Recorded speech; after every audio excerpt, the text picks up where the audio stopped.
وولده والناس أجمعين.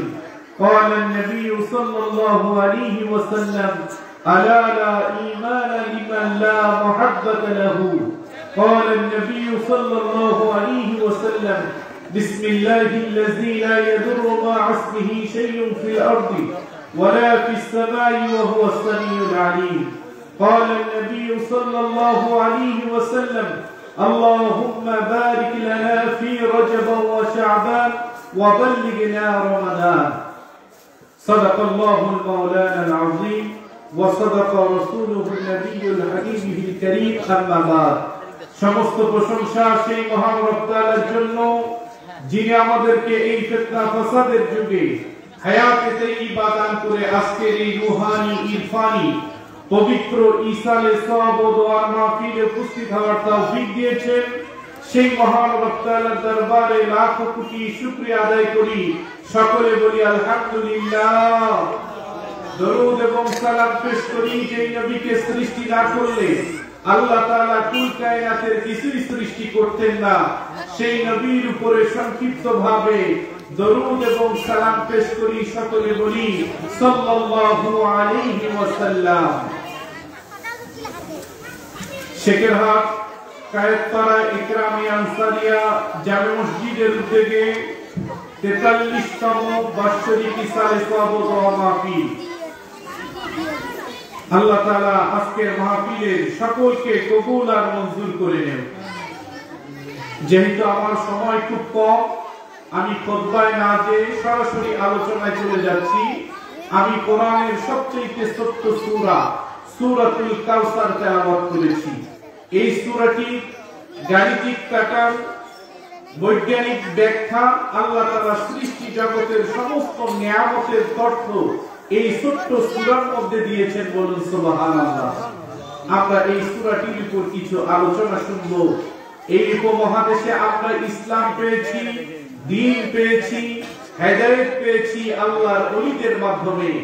কোরআন এবং হাদিসের আলোকে আউলিয়া ইকরামের শানের উপর কিছু আলোচনা শুনব ইনশাআল্লাহ।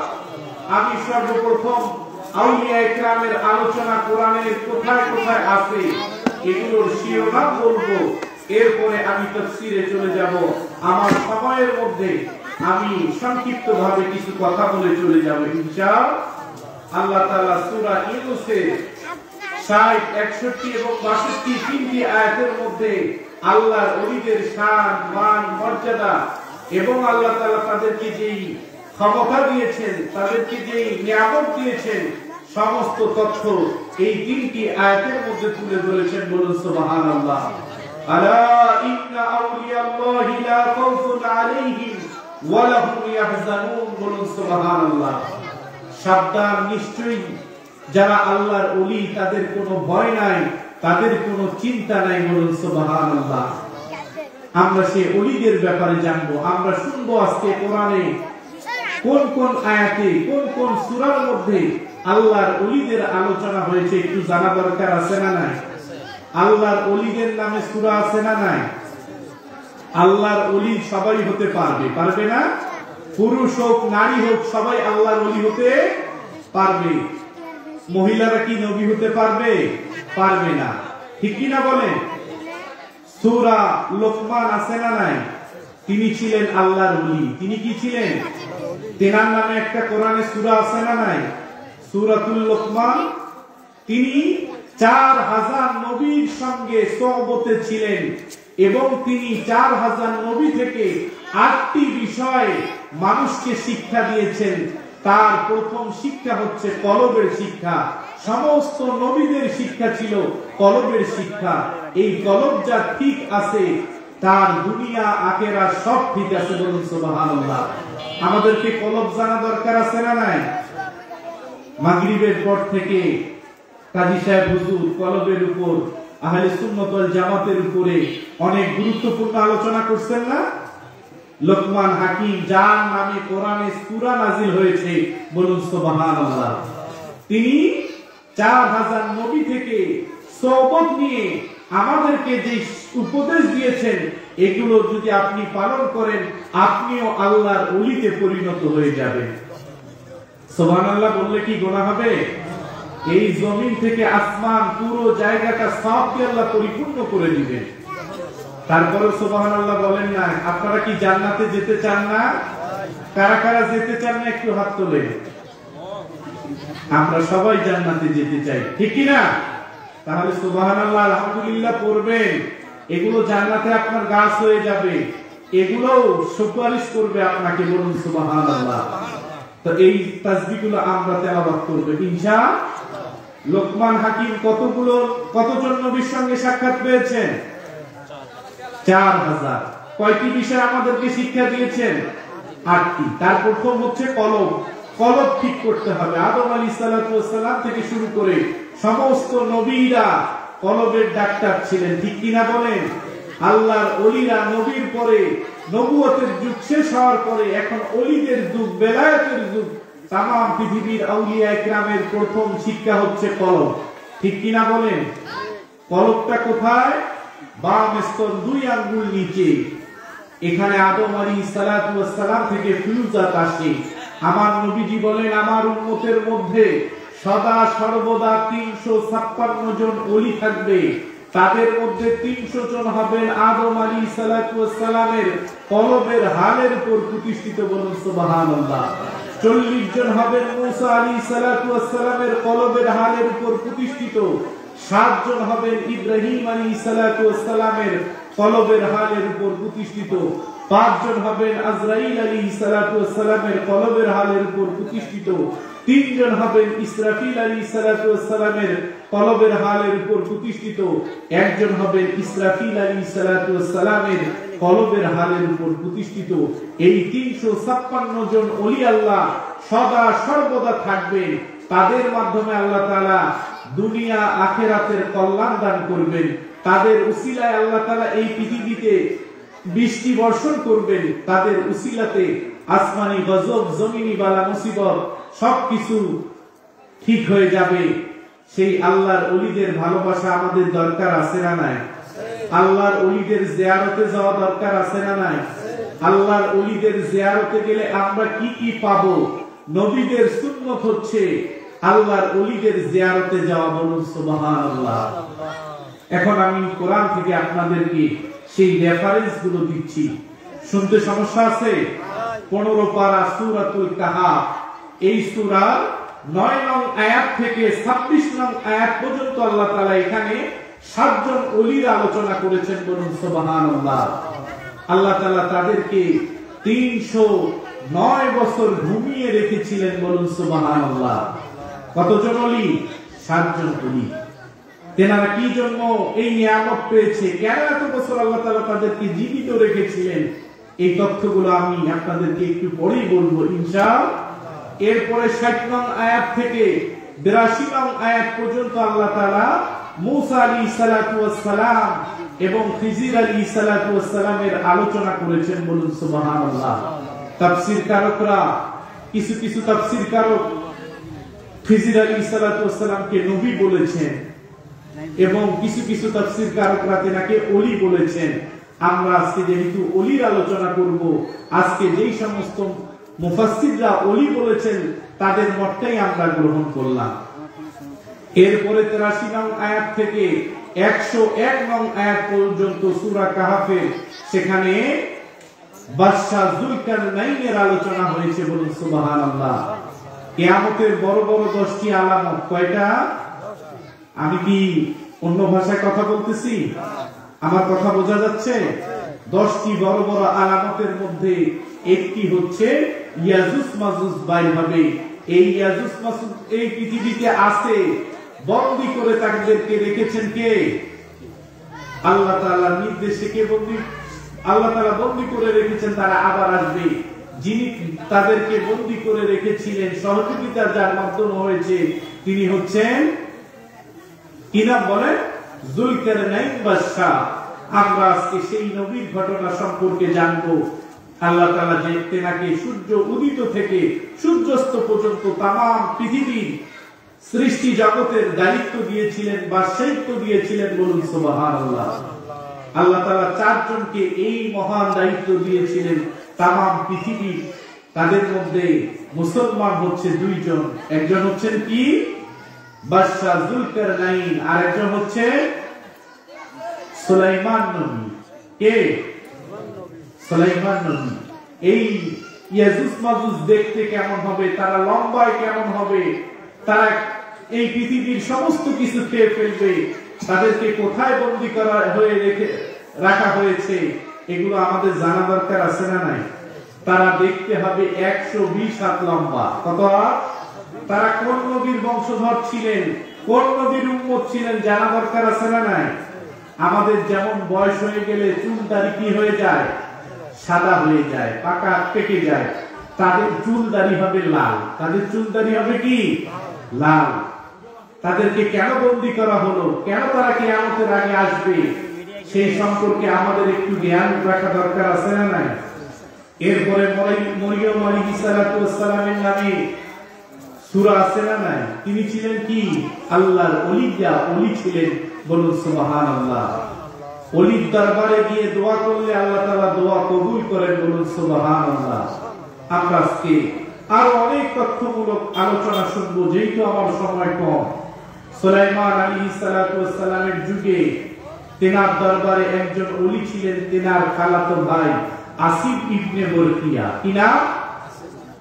আসিফ ইবনে বরকিয়া রানী বিলকিসের সিংহাসনটা চোখের পলকের মধ্যে নিয়ে এসেছিলেন। বলুন সুবহানাল্লাহ। আজকে আধুনিক বিজ্ঞান এগুলোকে সমর্থন করতেছে, নবীজির মেরাজকে সমর্থন করতেছে। তারা এই সূত্রগুলোর আবিষ্কার করতে পেরেছে যে সেকেন্ড লাগে না, মুহূর্ত লাগে না, এর মধ্যে এত কিছু সম্ভব। এটাকে তারা বলতেছে টাইম ট্রাভেলস। বলুন সুবহানাল্লাহ। তা আমরা সেই সম্পর্কে জানবো ইনশাআল্লাহ। সেই নবী ওলিদের যদি এত পাওয়ার হয়ে থাকে, তা আমার নবীর উম্মতের ওলিদের পাওয়ার কম না বেশি? বেশি কিনা? আমাদের ওলিদের যিনি হেড, তিনি কে? বড় পীর আব্দুল কাদের জিলানী রাহমাতুল্লাহ আলাইহি। ঠিক কিনা বলেন? আল্লাহ তাআলা তেনার মাধ্যমে 24,000 কারামত প্রকাশিত করেছেন। বলুন সুবহানাল্লাহ। কত হাজার? আমরা কয়টা জানি? আমাদের জানা দরকার আছে না নাই?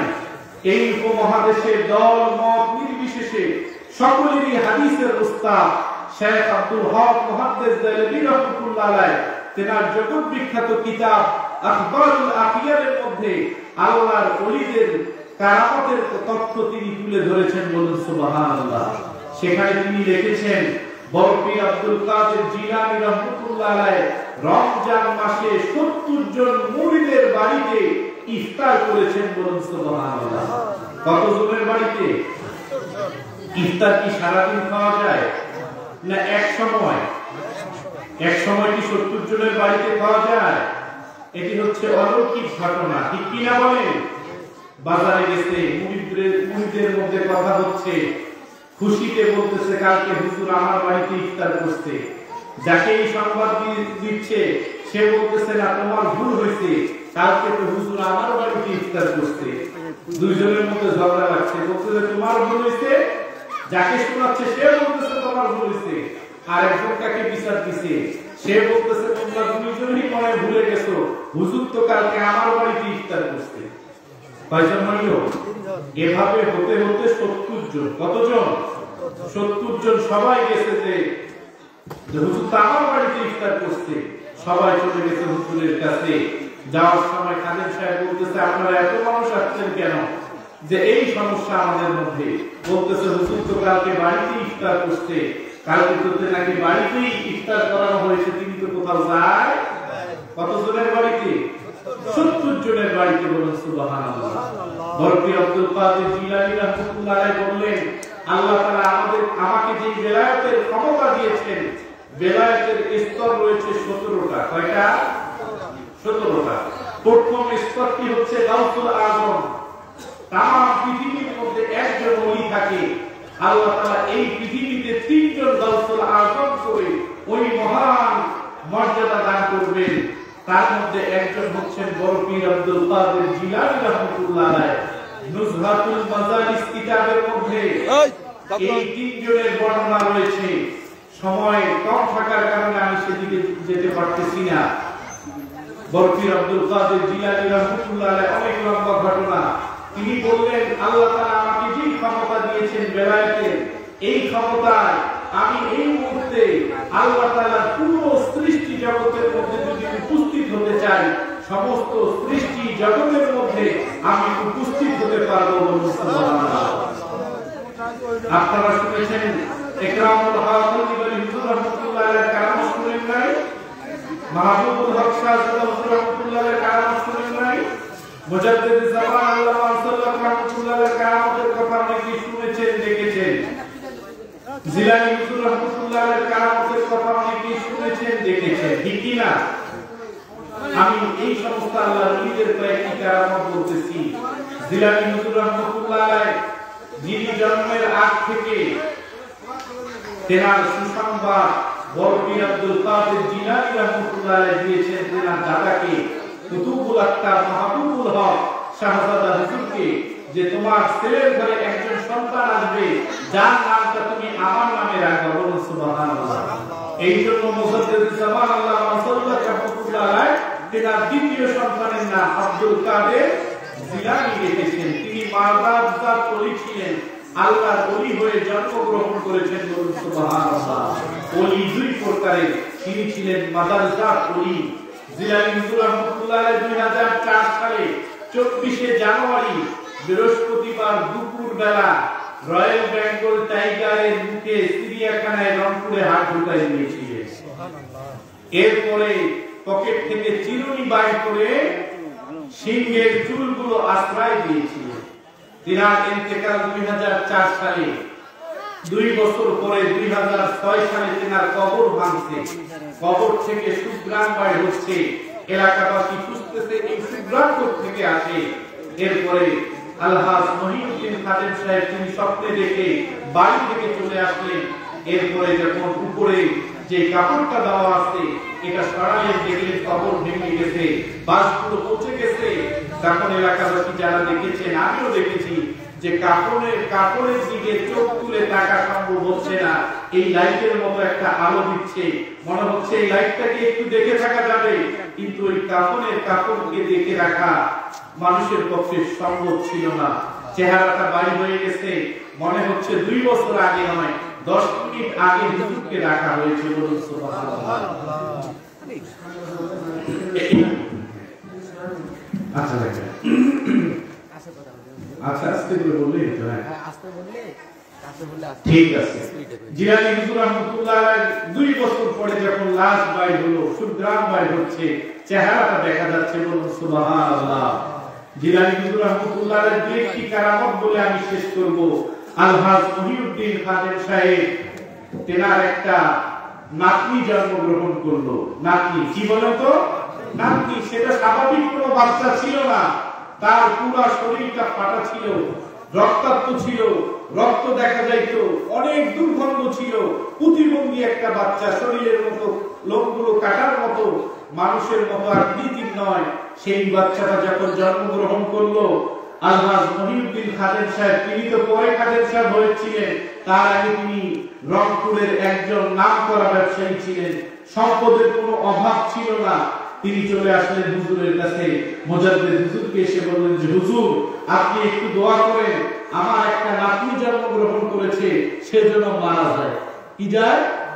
বলেন আল্লাহর ওলিরা কি মরার জন্য দোয়া করবে? তার মা বাবা এলাকাবাসী সবাই বলতেছে এই বাচ্চাটা থাকলে অনেক কষ্ট হবে, আল্লাহ যেন তাকে তাড়াতাড়ি তুলে নেয়, তাড়াতাড়ি তুলে নেয়। তার দুর্গন্ধে কেউ এলাকায় ঢুকতে পারতেছে না, সে আর স্বাভাবিক বাচ্চার মতো নয়, পুরো শরীর ফাটা, শরীরের মধ্যে কাটা, এটা কোনো মানুষ নয়, মানুষের স্বাভাবিক বাচ্চা নয়। মুজাদ্দিদ হুজুর বললেন ঠিক আছে, 6 মাস পরে আপনার এলাকায় আমি সফরে যাব, আমি দেখব মুরাকাবা মুশাহাদা করে কি করা যায়, আমি মরার জন্য দোয়া করতে পারবো। কত মাস পরে যাবে? 6 মাস পরে সফরে যাবে ওনার এলাকায়। তিনি যখন বাইরে বললেন, কান্না করতেছে, 6 মাসে কি হবে, আমি বাড়িতে যাই এলাকাবাসীকে কি বলবো? হুজুর তো কিছু করলো না। তো দেখতেছে মাঠের মধ্যে সৈয়দ আব্দুল কাদের জিলানী রাহমাতুল্লাহ আলাইহি খেলতেছেন। খাদেম সাহেবের কাছে এসে বলেন, মহিউদ্দিন ভাই আপনি কেন কান্না করতেছেন? বলতেছে এই সমস্যা নিয়ে এসেছিলাম, সমাধান তো পাইলাম না, আরো টেনশন বেড়ে গেছে। হুজুর যেহেতু বলছে 6 মাস, তার মানে এই 6 মাস তো আমাদের অনেক ঘুমাইতে হবে, অনেক। তো বলতেছে আল্লাহর ওলির কাছে কি 6 মাস অপেক্ষা করতে হবে? আপনি আবার যান, যে তেনার কাছে দোয়া চান যেন এখনই সমাধান হয়ে যায়। আবার তিনি যখন ব্যাক করছে হুজুরের কাছে, হুজুর বলতেছে তুমি যেহেতু আমার কাছে এসেছো, যে আমার কাছে পাঠাইছে তুমি তার কাছে যাও, সে এটার সমাধান দিতে পারবে। বলুন সুবহানাল্লাহ। আবার গেলেন জিলানী হুজুরকে বললেন যে আপনার আব্বাজান বললেন এটার সমাধান আপনাকে দিতে হবে। কি দিতে হবে? এটা সমাধান দিতে হবে। হুজুর চোখ বন্ধ করলেন আর খুললেন, খোলার পরে বললেন মহিউদ্দিন ভাই, আমরা যারা এখানে উপস্থিত আছি আমরা সবাই ইন্তেকাল করব, আপনার এই নাতনি ইন্তেকাল করবে না, সে অনেক লম্বা হায়াত পাবে। বলুন সুবহানাল্লাহ। যে হুজুর আপনি কোত্থেকে দেখলেন? বলতেছেন আমি চোখ বন্ধ করে সিদরাতুল মুনতাহায় গেলাম। কোথায়? সপ্তম আসমান পাড়ি দিয়ে এই জমিন আসমানের লাস্ট বর্ডার হচ্ছে সিদরাতুল মুনতাহা। সেখানে একটা বড়ের গাছ আছে, যেই বড়ের গাছের পাতাগুলো হচ্ছে হাতির কানের মতো। সেখানে মানুষ কখন জন্মগ্রহণ করবে, কখন মারা যাবে, কার নসলে কি আসবে, সব কিছু লেখা আছে। তো হুজুর বললেন যে হুজুর এত অল্প সময় কিভাবে গেলেন আর আসলেন? বলতেছে আমি যেটা বলি ওইটা শুনেন। যে আমি দেখলাম আমরা যারা এখানে উপস্থিত আছি, আমার আব্বা, আপনি, আমি, যত মস্তান খাদেম, আমরা কেউ থাকবো না। আমি দেখলাম এই বাচ্চাটা তখনও জীবিত থাকবে। বলুন সুবহানাল্লাহ। বলতেছে হুজুর এই বাচ্চা যদি জীবিত থাকে এই বাচ্চা সুস্থ হবে কিনা? বলতেছে হ্যাঁ সুস্থ হবে। কিভাবে সুস্থ হবে? তখন জিলানী হুজুর রাহমাতুল্লাহ আলাইহি বললেন এই পৃথিবীতে একজন ওলির মাজারের পাশে একটা বড়ের গাছ আছে, এই সিদরাতুল মুনতাহা, এই বড়ের গাছটা যে কোন কাটা নাই, এইরকম একজন ওলির মাজারে একটা বড়ের গাছ আছে, ওই বড়ের গাছের কোনো কাটা নাই, ওই ওলির জিয়ারতে গেলে আপনার নাতনি ভালো হয়ে যাবে। তো বলতেছে হুজুর ওই গাছটা কোন দেশে আছে? আমি ওই দেশেই যাব। ওই দেশে? বলতেছে দূরে কোথাও যেতে হবে না, আপনার বাড়ির পাশে বগুড়া মহাস্থানগড় শাহ সুলতান বলখি রাহমাতুল্লাহ আলাইহির মাজারের পাশে ওই বড়ের গাছটা আছে। বলুন সুবহানাল্লাহ। ওই বড়ের গাছটার কি নাই? কাটা নাই। কি নাই? কাটা নাই। কিন্তু ওইখান থেকে একটা ডাল যদি অন্য কোথাও লাগানো হয় তখন ওই গাছের মধ্যে কাটা চলে আসে। কি আসে? ওই ডালের মধ্যে। কিন্তু আল্লাহর ওলি সোহবতে থাকার কারণে, পাশে থাকার কারণে ওই গাছের কোনো কি নাই? কাটা নাই। যখন মুসা আলাইহিস সালাতু ওয়াস সালাম আল্লাহ তাআলা খিজির আলাইহিস সালাতু ওয়াস সালামকে কাছে পাঠাচ্ছিলেন তখন তেনাকে ভাজা মাছ নিয়ে যেতে বলেছেন। আল্লাহর ওলির যখনই সাক্ষাৎ হবে যেই জায়গায়, ওই জায়গায় যাওয়ার পরে ওই মরা মাছ, ভাজা মাছটা জীবিত হয়ে গেছে। বলুন সুবহানাল্লাহ। আমরা আল্লাহর ওলির মাজারে অনেক সমস্যা নিয়ে যাব, কাটা নিয়ে যাব। কাটার দ্বারা কি বোঝায়? সমস্ত ব্যাধি বোঝায়। ঠিক কিনা বলেন? অভাব বোঝায়, সবকিছুই ওই কাটা দ্বারা বোঝায়। দেখেন আল্লাহর ওলির মাজারের পাশে কাটাওয়ালা গাছের কাটা নাই। বলুন সুবহানাল্লাহ। নিজামউদ্দিন আউলিয়া রাহমাতুল্লাহ আলাইহির মাজার ভারতে, তেনার মাজারের পাশে একটা জাতমিনের গাছ আছে। কিসের গাছ? এই গাছের একটা ডাল মাজারের দিকে গেছে, ওই ডালটার পাতাটা মিষ্টি লাগে। বলুন সুবহানাল্লাহ। কি লাগে? মিষ্টি লাগে। আর পুরা গাছ হচ্ছে তিতা। পুরা গাছ কি? তিতা। এইরকম আমি বাংলা, ভারতে, বিভিন্ন দেশে আল্লাহর ওলিদের মাজার জিয়ারত করেছি। আল্লাহর ওলিদের মাজারগুলো হচ্ছে ইসলামের এক একটা ক্যান্টনমেন্ট। বলুন সুবহানাল্লাহ। ঠিক কি না বলেন? ইকরামুল হক হলদিবাড়ি হুজুর রাহমাতুল্লাহ আলাইহি এবার ওরসে প্রায় 70 লাখ মানুষ হয়েছে। বলুন সুবহানাল্লাহ। এই রকম বাংলাদেশের শর্ষিনা সহ বড় বড় যতগুলো দরবার আছে এগুলোতে 1 কোটির উপরেও লোক হয়। বলুন সুবহানাল্লাহ। এই রকম বড় বড় দরবার আছে, কিন্তু মিডিয়া এগুলো দেখায়। এরকম সোনাকান্দা আমাদের সিলসিলা শত শত প্রতিষ্ঠান আছে, হাজার হাজার, এগুলো মিডিয়াতে আসে না। সিলেটের হবিগঞ্জে আমি সৈয়দ নাসিরউদ্দিন সিফা সালাত রাহমাতুল্লাহ আলাইহির মাজার জিয়ারতে গিয়েছি। দেখি ওনার মাজারটা উল্টা। ওনার মাজারটা, ওনাকে কবর দেওয়া হয়েছে উত্তর দক্ষিণে। যখন এই জিয়ারত করার জন্য তারা 40 পা সরে এসেছে, দেখতেছে কবরটা হয়ে গেছে পূর্ব পশ্চিমে। বলুন সুবহানাল্লাহ। আপনাকে যেতে হবে না, আপনি এখন মোবাইল বাইর করে সার্চ দেন, দেখবেন তেনার কবরটা পূর্ব পশ্চিমে হয়ে গেছে। বলুন সুবহানাল্লাহ। গাছ দিয়ে বালাকোট নূর মোহাম্মদ নিজামপুরি রহমতুল্লাহ আলাইহির মাজার চট্টগ্রামে আমি গিয়েছি, সেখানে ওই রকম অসংখ্য ঘটনা রয়েছে। আল্লাহর ওলিদের শায়ের এগুলো, আল্লাহ এরকম অনেকগুলো দিক নির্দেশনা রয়েছে। এরপরে আমি রাজশাহীতে গেলাম, শাহ সুলতান শাহ আব্দুল রুমুস রহমতুল্লাহ আলাইহি, সেখানে অনেক ঘটনা দেখলাম। আমার আব্বার সেখানে অনেকগুলো কারামত প্রকাশিত হয়েছে, তিনি সেখানে যেতেন। এরপরে সিলেটে যেতেন। এরকম অনেক ওলিদের ঘটনা রয়েছে। যেহেতু আমার সময় খুব কম, আমি এজন্য সেদিকে বিস্তারিত বলতে পারতেছি না। ইনশাআল্লাহ সামনে ঈদের 11 দিন পর, 10 দিন পরে জিলানী হুজুর রহমতুল্লাহ আলাইহির 21তম ওরস মোবারক হবে। সেখানে আমরা জিলানী হুজুর রহমতুল্লাহ আলাইহির উপরে আমরা বই লিখতেছি। সেখানে আপনারা তো শুনেছেন বাঘের মুখে হাত দিয়েছে। বাঘের মুখে হাত দেওয়ার আগে 1 সপ্তাহ আগে তিনি বাঘের সঙ্গে কথা বলেছেন। বলুন সুবহানাল্লাহ। তেনার সর্বশেষ মুরিদ ছিলেন, যিনি সর্বশেষ মুরিদ ছিলেন, তিনি ছিলেন এই রংপুরের জগৎ বিখ্যাত আলেম, লাকি মসজিদের খতিব, জেলা স্কুলের হেড মুহাদ্দিস, তিনি হেড মাওলানা ছিলেন। অনেক এলেমের তিনি কি ছিলেন? চৌধুরী মফিজুল ইসলাম চৌধুরী, মফিজুল ইসলাম চৌধুরী, তিনি ছিলেন জিলানী হুজুর রহমতুল্লাহ আলাইহির শেষ মুরিদ। অনেক বয়োজ্যেষ্ঠ আলেম, সুন্নি বড় আলেম, বড় স্কলার, সম্পদের অভাব নাই। তেনার সবার পরিবারের সবাই উচ্চ শিক্ষিত। তিনি অনেক বড় বড় দরবারে গেছে, তিনি গিয়েছে আল্লাহ এবং তার রাসূলকে রাজি খুশি করার জন্য। কিন্তু বড় বড় দরবারে গিয়ে যে দেখেন ওনাকে বড় বড় পদ দিয়েছে, মাসে 1 লাখ টাকা বেতন, 60,000 টাকা বেতন, আপনি আমাদের দরবারে আসেন, আপনাকে এত মাহফিল দিব, এত টাকা দিব। উনি বলতেছে আমি তো এগুলোর জন্য আসি নাই, আমি তো এসেছি আল্লাহ এবং তার রাসূলকে পাওয়ার জন্য। তিনি এভাবে বড় বড় দরবারে অনেক বছর ঘুরছে, কিন্তু কারো কাছে বায়াত গ্রহণ করতে পারে। তেনার যে ইচ্ছা সেটা কারো কাছে পূরণ হয় যখন জিলানী হুজুর রহমতুল্লাহ আলাইহির কাছে তিনি আসলেন। জিলানী হুজুর রহমতুল্লাহ আলাইহি তাকে সব কথাগুলো বলে দিলেন এবং রাসূলের সঙ্গে তাকে সাক্ষাৎ করালেন। বলুন সুবহানাল্লাহ। এই তথ্যগুলো আমরা ইনশাআল্লাহ তুলে ধরব। যেহেতু আমাকে এখনই রংপুর চলে যেতে হবে, আমি আমার অসমাপ্ত বক্তৃতা এখানে শেষ করছি। নাহলে যে বিষয়গুলো আলোচনা করার ইচ্ছা ছিল সেগুলোর উপর আলোচনা করলে কয়েক ঘন্টা সময় লাগবে। ইনশাআল্লাহ আমি আমার অসমাপ্ত বক্তৃতা এখানে শেষ করে আপনাদের কাছে দোয়া চেয়ে আমি এখনই চলে যাচ্ছি। আর আপনাদের সকলকে দাওয়াত দেওয়া হলো, এটা এপ্রিল মাসের 11 হয়তো বা 12 তারিখ চাঁদের হিসাবে হবে ইনশাআল্লাহ। সেখানে ওরস মোবারকে অনেক বড় বড় স্কলাররা বিদেশ থেকে আসবেন এবং বাংলাদেশের খ্যাতনামা আহলে সুন্নাত ওয়াল জামাতের যারা বর্তমান খেতাবতে আছেন তেনারা আসবেন ইনশাআল্লাহ। আপনাদেরকে দাওয়াত করা হলো, পোস্টার হ্যান্ডিল চলে আসবে ইনশাআল্লাহ।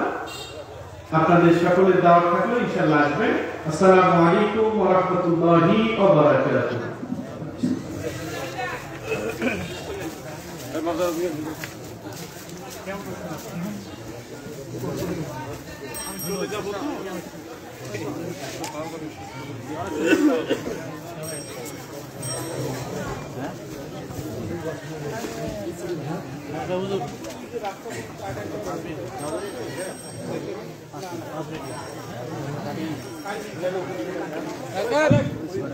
আলহামদুলিল্লাহ,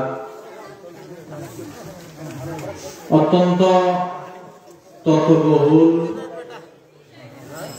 গবেষণামূলক কারামাতুল আউলিয়ার হক, আউলিয়া কেরামের কারামত এবং বহুল তথ্য বিশিষ্ট কিছু আলোচনা করলেন, মূল্যবান আলোচনা করলেন। মরহুম জিলানী হুজুর রহমতুল্লাহ আলাইহির সুযোগ্য সন্তান সৈয়দ মাওলানা আতিকুল হক আনাস হুজুরকে অসংখ্য ধন্যবাদ। এই পর্যায়ে আমাদের ঐতিহ্যবাহী সেকেরাত জামুদের সম্মানিত খতিব সাহেব, যিনি আজকে বিশেষ মেহমান, বিশেষ বক্তা, তিনি উপস্থিত হয়েছেন। এর মাঝখানে 5 মিনিট আলোচনা করবেন পঞ্চগড় থেকে আগত সাব্বির আহমেদ, মোহাম্মদ সাব্বির আহমেদ। আসসালামু আলাইকুম ওয়া রাহমাতুল্লাহি ওয়া বারাকাতুহু। আলহামদুলিল্লাহ ইন্নাল হামদুলিল্লাহ নাহমাদুহু ওয়া নাস্তাঈনুহু ওয়া নাস্তাগফিরুহু ওয়া নু'মিনু বিহি ওয়া নাতাওয়াক্কালু আলাইহি ওয়া না'উযু বিল্লাহি মিন শুরুরি আনফুসিনা ওয়া মিন সাইয়্যাতি আ'মালিনা। من يهده الله فلا مضل له ومن يضلله فلا هادي له واشهد ان لا اله الا الله وحده لا شريك له ونشهد ان سيدنا وسندنا وحبيبنا ومولانا محمدا عبده ورسوله أرسله بالحق بشيرا ونذيرا وداعيا إلى الله بإذنه وسراجا وقمرا منيرا. أما بعد فأعوذ بالله من الشيطان الرجيم. بسم الله الرحمن الرحيم. وما أرسلناك إلا رحمة للعالمين. وقال عليه الصلاة والسلام إن العلماء ورثة الأنبياء أو كما قال عليه الصلاة والسلام सूरज में दिया अपने शुआओं का पैगाम सूरज ने दिया अपने शुआओं का पैगाम दुनिया में अजब चीज को भी शबह को भी शर्म दुनिया है अजब चीज को भी शबह को भी शर्म दुनिया कहाँ दुनिया में तो बकार नहीं हो बाजार से गुजर हो खरीदार नहीं हो बाजार से गुजर हो खरीदार नहीं हो।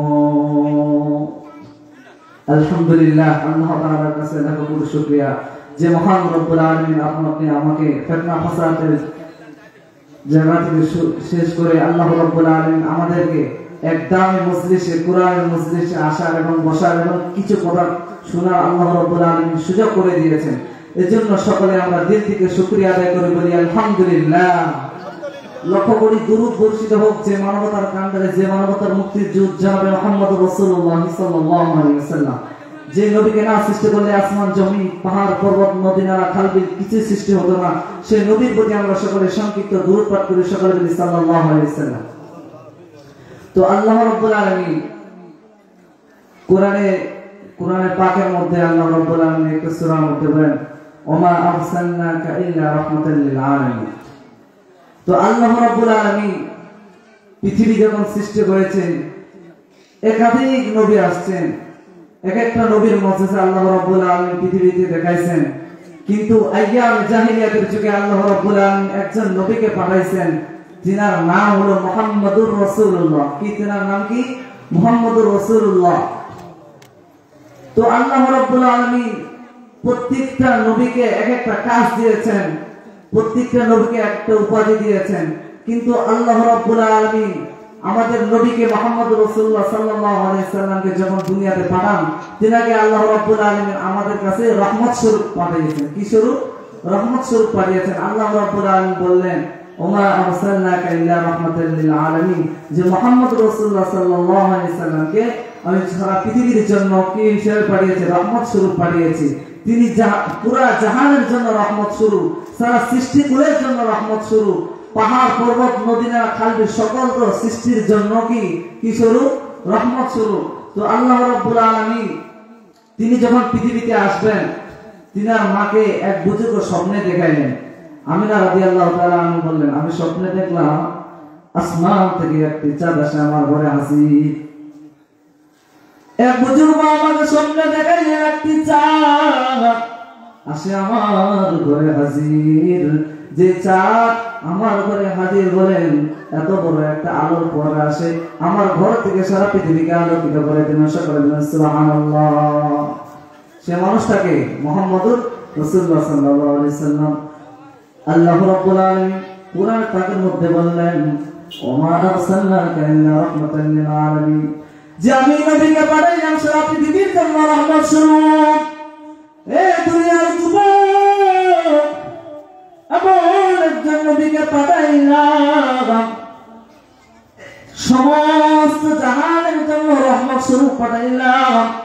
আমি আল্লাহ রাব্বুল আলামিন ওই নবীকে এত সম্মান করি, এত শ্রদ্ধা করি, পৃথিবীর সমস্ত সাহাবীরা সেই নবীকে পছন্দ করেন। সেই নবীর স্থান এবং মান এবং মর্যাদা আমি আল্লাহ রাব্বুল আলামিন সারা নবীর চেয়ে একাধিক, আমি আল্লাহ রাব্বুল আলামিন সমস্ত নবীর চেয়ে বেশি সম্মান আমি আল্লাহ রাব্বুল আলামিন দান করলাম।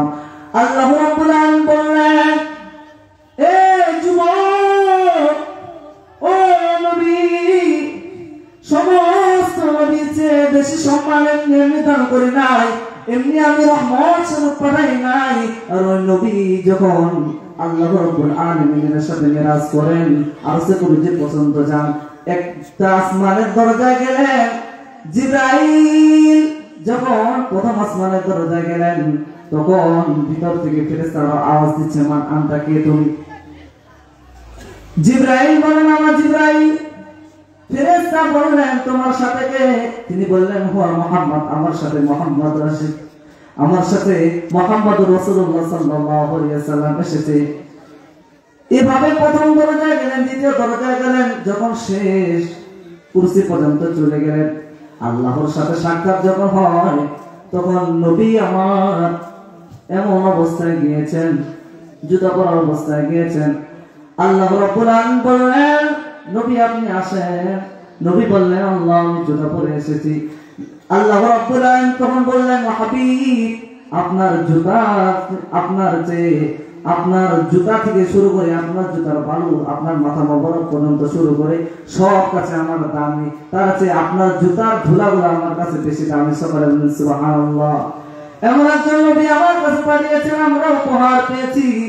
আল্লাহ রাব্বুল আলামিন ওই নবীকে যদি আমরা প্রতিদিন স্মরণ করি, নবীর সুন্নতগুলো যদি ধরি, আল্লাহ রাব্বুল আলামিন কোরআনের মধ্যে বলেন, আল-মারউ মান আহাব্বা, যার সাথে যার মহব্বত তার সাথে তার কিয়ামত। রাহমাতাল লিল আলামিনের সাথে যদি আমাদের মহব্বত হয়, প্রতিটা সুন্নাত যদি আমরা আঁকড়ে ধরতে পারি, কিয়ামতের দিন আমরা সেই নবীর সাথে সাক্ষাৎ করে জান্নাতে যেতে পারবো। সকলে সুবহানাল্লাহ। আমি বেশি কথা বলবো না, আরেকটু বলবো যে আল্লাহ রাব্বুল আলামিন রহমত স্বরূপ পাঠিয়েছেন সারা পৃথিবীর জন্য। আল্লাহ রাব্বুল আলামিন রহমত স্বরূপ পাঠিয়েছেন প্রত্যেকটা বস্তুর জন্য।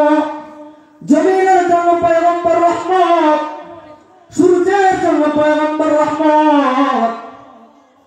একদিন নবী রাস্তা দিয়ে হাঁটে যাইতেছিলেন, একটা গাছ নবীকে সালাম দিলেন, আসসালামু আলাইকুম। নবী সালামটা দিলেন, তখন নবীর সাথে কথা বললেন, তখন গাছ উত্তর দিলেন, নবী আপনি তো উম্মতের নবী না, আপনি তো আমাদের নবী। এরকম ভাবে আল্লাহ রাব্বুল আলামিন রহমত স্বরূপ পাঠিয়েছেন প্রত্যেকটা জমিনের জন্য, প্রত্যেকটা সৃষ্টিকুলের জন্য। সাগরের জন্য পয়গম্বর রহমত, সারা পৃথিবীর জন্য পয়গম্বর রহমত। এমন একজন নবী আমরা পেয়েছি, আজকে সেই নবীর কথা আমরা ভুলে গিয়েছি। আজকে আমরা সেই মদিনাওয়ালার কথা ভুলে গিয়েছি। আজকে আমরা আমাদের প্রাণের টুকরা, জানের টুকরা মদিনাওয়ালার কথা ভুলে গিয়েছি। আল্লাহ রাব্বুল আলামিন এমন একজন নবী পাঠাইছে, যার সুপারিশ ছাড়া আমরা জান্নাতে যাইতে পারবো না। কিয়ামতের ময়দানে উম্মত বেহুশ হয়ে যাবে, খালি একটা নবীর উম্মত, এক একটা নবীর উম্মত খালি হতাশা হয়ে যাবে। এই নবীর থেকে এই নবীর দরবারে যাবে, কখনো মুসা আলাইহিস সালামের কাছে যাবে, কখনো ঈসা আলাইহিস সালামের কাছে যাবে। সকলে খালি বলবে ইয়া নাফসি ইয়া নাফসি, শুধু একজন নবী বলবেন ইয়া উম্মতি ইয়া উম্মতি, সেটা হলো আমাদের নবী পয়গম্বর মুহাম্মদুর রাসূলুল্লাহ সাল্লাল্লাহু আলাইহি ওয়াসাল্লাম। তিনি খালি তিনার মুখ থেকে এই কথাটা বার করবে, ইয়া উম্মতি ইয়া উম্মতি। অন্য নবীগুলো খালি বলবে ইয়া নাফসি ইয়া নাফসি, শুধু একজন নবী বলবে ইয়া উম্মতি ইয়া উম্মতি, সেটা হলেন আমাদের নবী পয়গম্বর মুহাম্মদুর রাসূলুল্লাহ সাল্লাল্লাহু আলাইহি ওয়াসাল্লাম। উম্মতের লাগি এত কান্না করেন, নবী আমার জীবন ভরে দিনের লাগি কষ্ট করে, যার কারণে এত মারা মারল তাকে দুশ্মনে, নবী বিনে কে করবে ফুল সিরাত ও মিজানে, নবী বিনে কে করবে ফুল সিরাত ও মিজানে। এমন একজন নবী আমার কাছে পাঠিয়েছেন। তো সকলেই আমরা সেই নবীর সুন্নতকে অনুসরণ করি, সেই মদিনাওয়ালাকে স্মরণ করি, প্রত্যেকটা মুহূর্তে সেই নবীর সুন্নতকে আমরা আঁকড়া ধরতে পারি। এ বলে আমি আমার সংক্ষিপ্ত আলোচনা এখানে শেষ করতেছি। ওয়া আখিরু দাওয়ানা আলহামদুলিল্লাহি রাব্বিল আলামিন। আসসালামু আলাইকুম ওয়া রাহমাতুল্লাহি ওয়া বারাকাতুহু।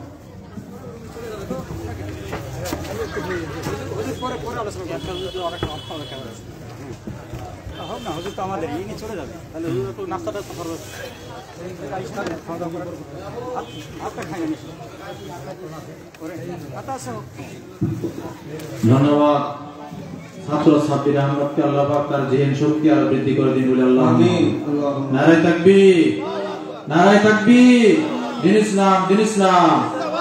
আউলিয়া কেরাম যেখানে, হক্কানি আউলিয়া কেরাম যেখানে, হক্কানি আলিম উলামা যেখানে, নারায়ে তাকবীর। সম্মানিত উপস্থিতি, এই পর্যায়ে আপনাদের সামনে যদিও আমাদের ঐতিহ্যবাহী সেখানের পরজায় মসজিদের সম্মানিত খতিব সাহেব উপস্থিত হয়েছেন, বিশিষ্ট বক্তা হযরত মাওলানা আব্দুল মকসেদ আরবি প্রভাষক রুহিয়া সালিয়া দারুসনাত ফাজিল মাদ্রাসা তিনার হয়তো আরেক জায়গায় প্রোগ্রাম থাকার কারণে ইমাম সাহেব হুজুর আলোচনা একটু পরে করবেন, এজন্য ওনার কাছে বিনীতভাবে নিবেদন করছি। এই পর্যায়ে আপনাদের সামনে মূল্যবান আলোচনা করবেন হযরত মাওলানা আব্দুল মকসেদ, হযরত মাওলানা আব্দুল মকসেদ আরবি প্রভাষক রুহিয়া সালিহা দারুসনাত ফাজিল মাদ্রাসা রুহিয়া ঠাকুরগাঁও, ওনাকে মূল্যবান আলোচনা করার জন্য বিনীতভাবে অনুরোধ করছি। আলহামদুলিল্লাহ الحمد لله نحمده ونستعينه ونستهديه ونؤمن به ونعوذ بالله من شرور أنفسنا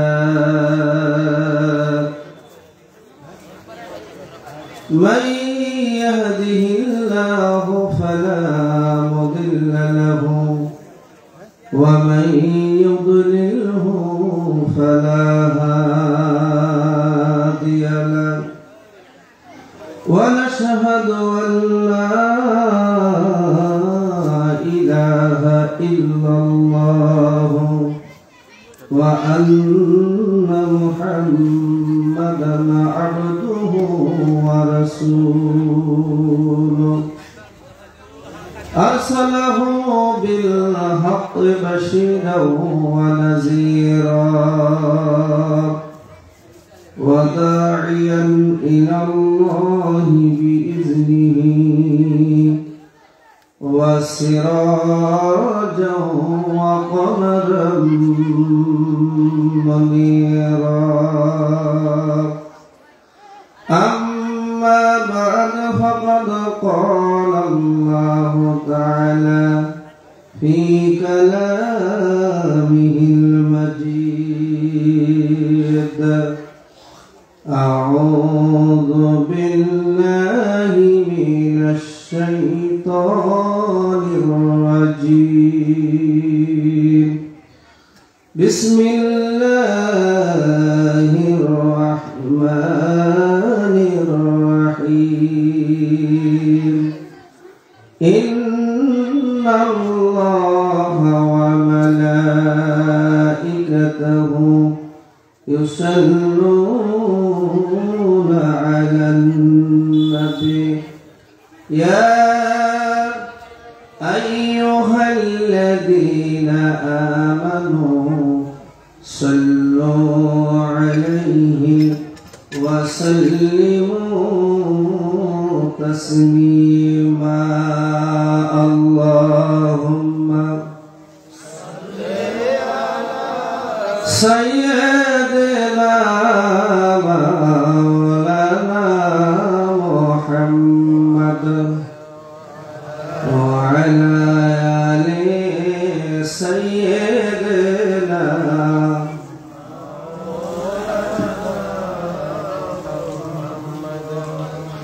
sallallahu ala Muhammad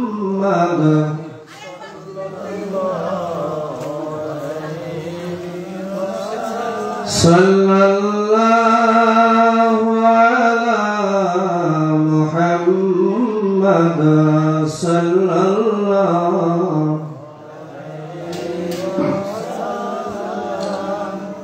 बोले रसूल अल्लाह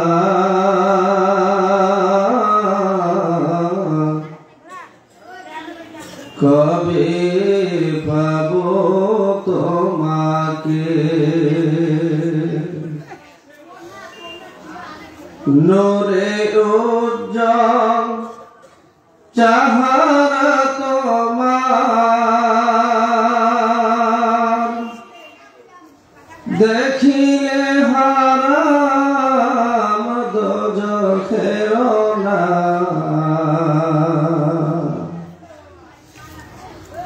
আমি কবে পাব মুলাকাত প্রশ্ন জাগে মনে সাল্লাল্লাহু আলা মুহাম্মদ সাল্লাল্লাহু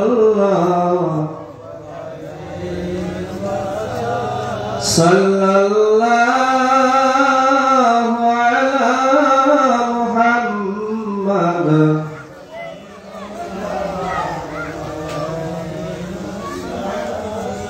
দুরূদ শরীফ নিয়ে আপনাদের এদিকে কোনো আবার সমস্যা আছে নাকি? হ্যাঁ, কি দুরূদ শরীফের সাথে কারো শত্রুতা আছে? দুরূদ শরীফ পড়লে সওয়াব হয় না গুনাহ হয়? আপনাদের আওয়াজ যে একটু কম, এটা তো আমার বুঝে আসে না। কি ভোল্টেজ একটু বাড়ানো যায় না? ইনশাআল্লাহ দুরূদ শরীফ মহব্বতে পড়লে খুশি হয় কে? সবাই একটু জোরে বলেন না সুবহানাল্লাহ। আমরা নবীজির শানে মহব্বতে দুরূদ পড়লে সওয়াব আছে না গুনাহ হয়? কেমন সওয়াব জানেন? আপনি যদি নবীজির মহব্বতে দুরূদ পড়েন একবার, আল্লাহ আপনার উপর 10টা রহমত নাযিল করে। আপনার 10টা জীবনের সগীরা গুনাহ আল্লাহ মাফ করে দেয়। আপনার 10টা মর্তবা আল্লাহ বাড়ায় দেয়। বলেন সুবহানাল্লাহ।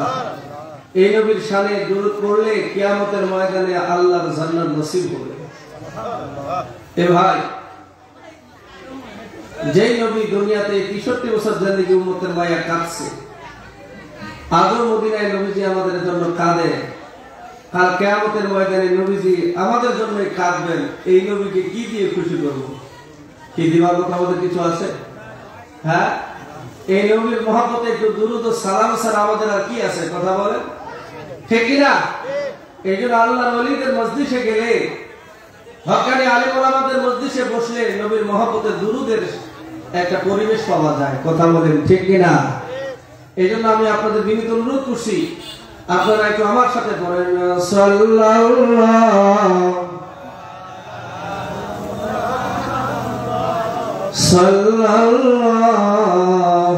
আলাইহি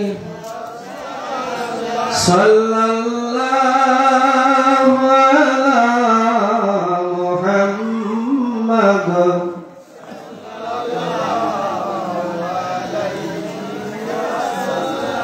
লা ইলাহা, সবাই জবান খুলে লা ইলাহা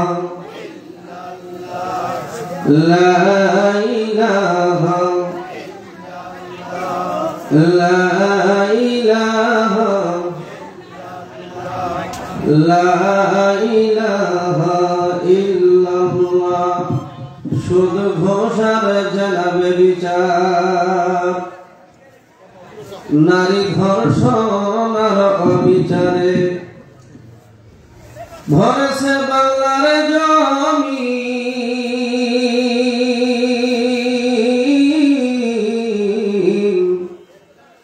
বিদায় হতে চলেছে আজীবন নবীজি রক্তে মাখা দিন।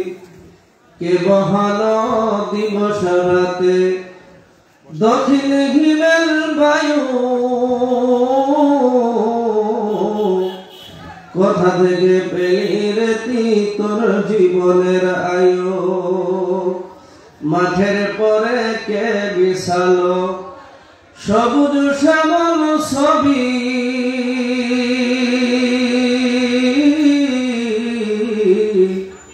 সকাল বেলায় কে উঠায় রে আবি রঙ্গা রবি কে দিল তোর মুখের হাসি কে দিল তোর মুখের হাসি মিষ্টি মধুর কথা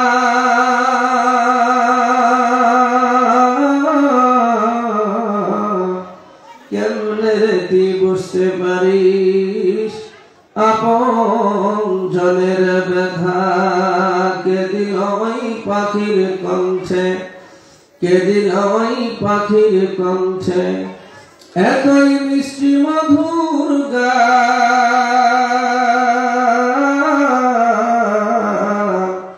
সকল কিছুই হল যে আল্লাহ তাআলার গান কালিমা লা ইলাহা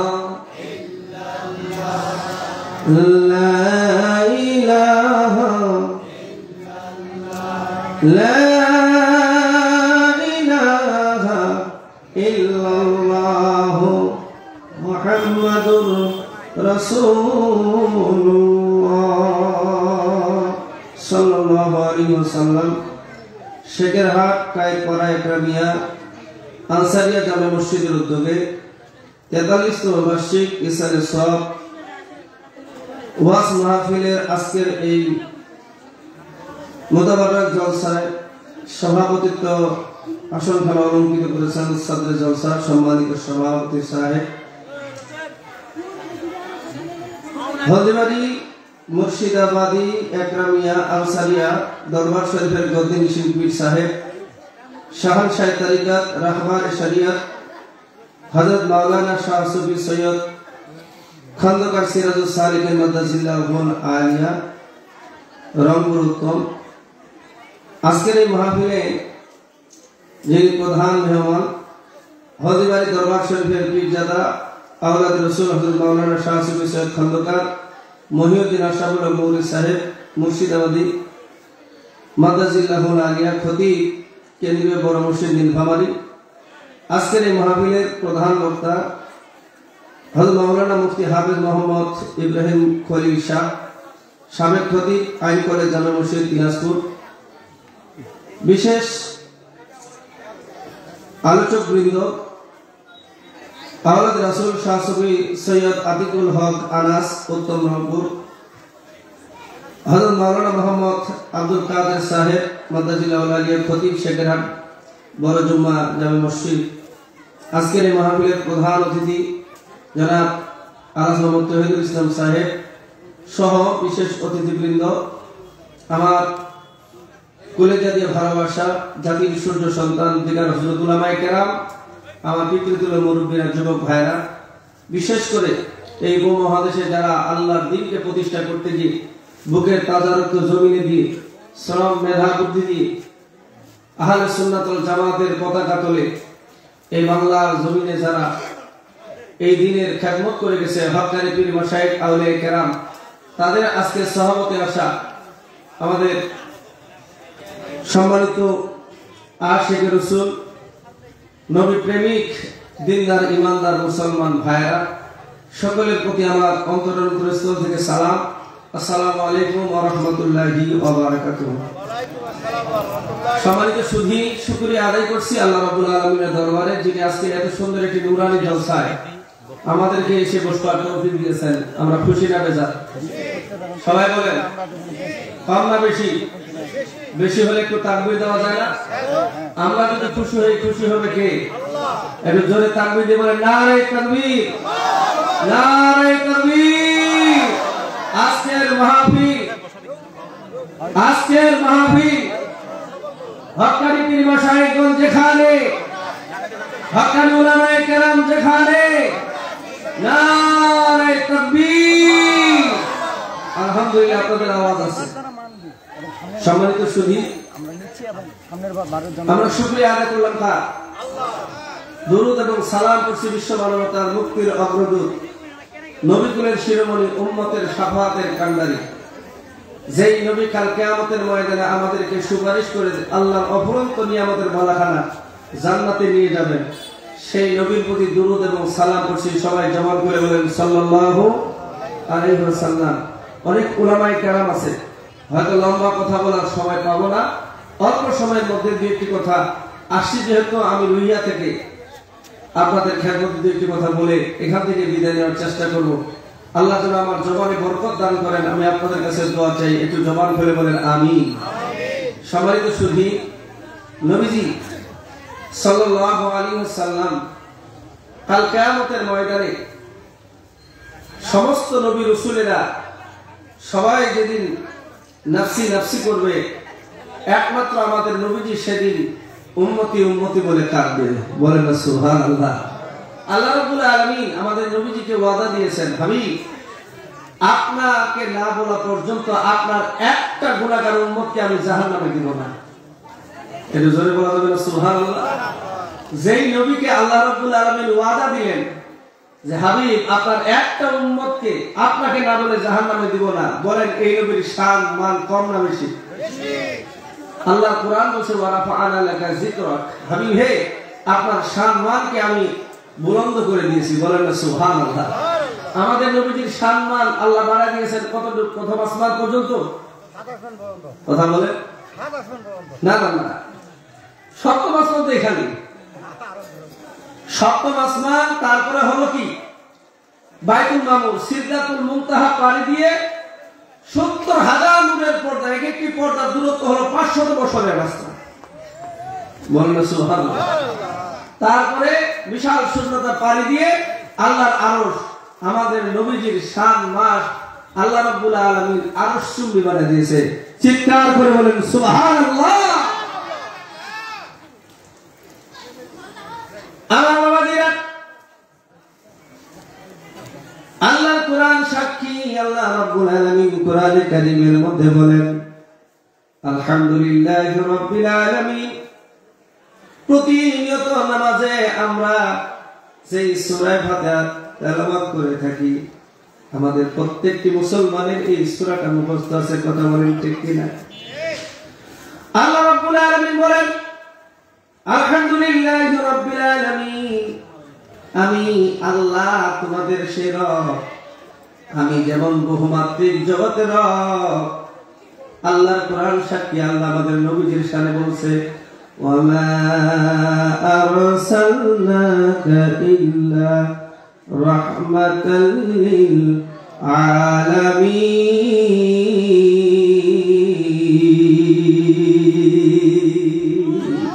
বলেন আল্লাহু আকবার। হাবিব আমি আল্লাহ রাব্বুল আলামিন যেমন বহুমাত্রিক জগতের রব, আপনার শান মান আমি আল্লাহ এমন ভাবে বাড়িয়ে দিয়েছি, আমি যত জগতের রব, আপনি হাবিব আমার তত জগতের রহমান।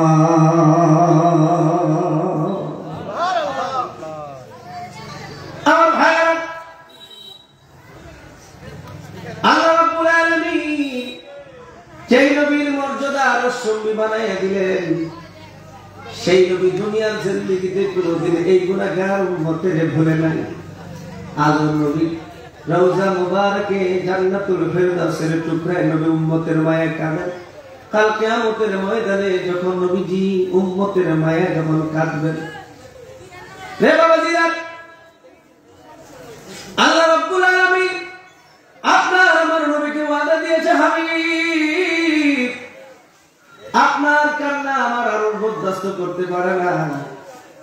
হাবিব হে আপনি কাঁদবেন না, কাল কিয়ামতের ময়দানে আমি আপনার সাথে ওয়াদাবদ্ধ হয়ে গেলাম, আপনার একটা গুনাহগার উম্মতকে আমি আপনাকে না বলে জাহান্নামে দিব না। রে বাবাজিরা, নবীজি হঠাৎ করে মদিনায় একদিন না, দুদিন না, 3টা দিন ধরে নবীজি নাই। আল্লাহ নবীর সাহাবীরা পাগল করা হয় মদিনার অলিতে গলিতে নবীকে খুঁজে। হঠাৎ করে হযরত ওমর লঙ্কা তরবারি হাতে নিয়ে মদিনার গলিতে গলিতে তিনি খুঁজতেছে আমার নবী কই। হযরত ওমর মদিনার রাস্তায় রাস্তায় তিনি লঙ্কা তরবারি হাতে নিয়ে ঘোষণা দিলেন রে মদিনার মুনাফিকেরা, আমার নবীর নুরানি চেহারাখানা 3 দিন আমি ওমর দেখি না, যে এই নবীর চেহারাখানা দেখলে আমি ওমরের কলিজাটা ঠান্ডা হয়। আজ আমার নবী 3 দিন নাই, যদি মদিনার কোনো মুনাফিক আমার নবীকে কোথাও তোমরা রেখে থাকো, নির্দিষ্ট একটা সময় দিলাম, আমার নবীকে যদি তোমরা অক্ষত অবস্থায় আমার কাছে যদি তোমরা ফিরাইয়া না দাও, আমি ওমর ঘোষণা দিলাম এই মদিনার একটা মুনাফিকের গর্দান আমি ওমরের তরবারি থেকে রেহাই পাবে না। আমার বাবাজিরা, আমার পাগলের মতো নবীর প্রেম ভালোবাসা নিয়ে মদিনার অলিতে গলিতে পাগল করা হয়ে ছুটছে। আল্লাহ নবীর সাহাবী হযরত আবু বকর রাদিয়াল্লাহু তাআলা ওমরের হাতে তরবারি দেখে আবু বকর রাদিয়াল্লাহু তাআলা দৌড়াইয়া ওই রাস্তায় আবার হযরত ওমরের কাছে এসে হাজির হয়ে গেছে।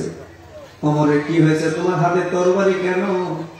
হযরত আবু বকর রাদিয়াল্লাহু তাআলার কথা শুনে ওমর বলছে, আবু বকর 3 দিন আমার নবীর নুরানি চেহারাখানা আমি দেখতে পাই না। হযরত আবু বকরের চোখ দিয়ে পানি পড়ে, রে আমার, আমি তো সেই নবীর আশিক, আমার পেটে যখন ক্ষুধা লাগে, আমার বুকে যখন তৃষ্ণা লাগে রে আমার, আমার নবীর হুজরাখানা থেকে আমি দৌড়াইয়া বাড়িতে যাই। আমি বাড়িতে গিয়ে খাবার আছে না নাই, যখনই আমাকে বাড়ি থেকে বলা হয় ঘরে কোনো খাবার নাই, আমি ক্ষুধার্ত অবস্থায় তৃষ্ণার্ত অবস্থায় আবার আমার নবীর হুজরাখানায় এসে বসে যাই। আমি আমার নবীর নুরানি চেহারাখানার দিকে যখনই তাকাই, আমার 2-4 দিনের ক্ষুধা যেন আমার পেট থেকে নিবারণ হয়ে যায়।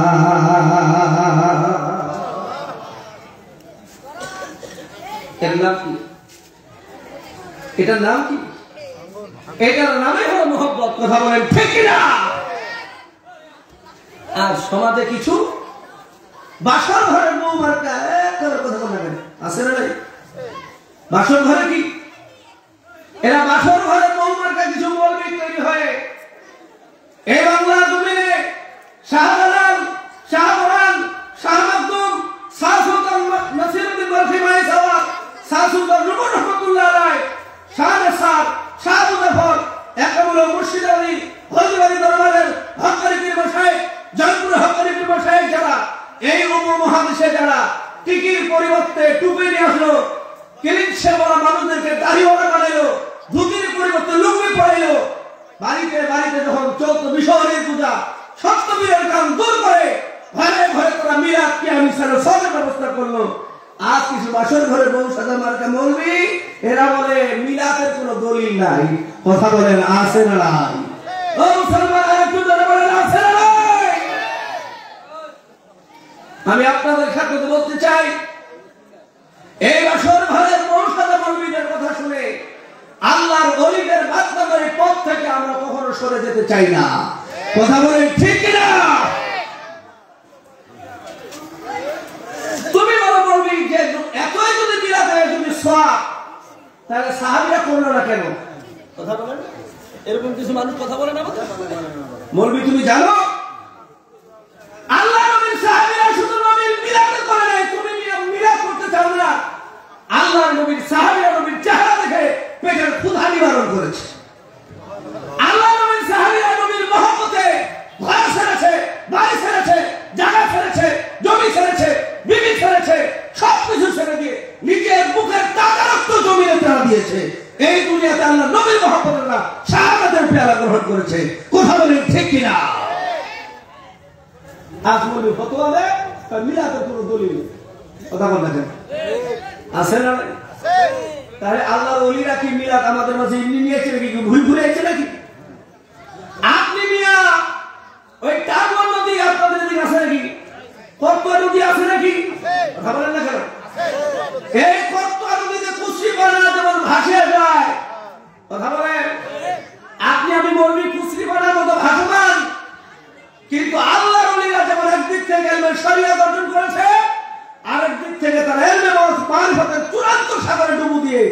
তারা এখান থেকে নবী প্রেমের যে সিন্ধু সেতে তারা মুক্তা এনেছে। কথা বলেন ঠিক না ঠিক? তারা নবীকে দেখে দেখে আমল করেছে।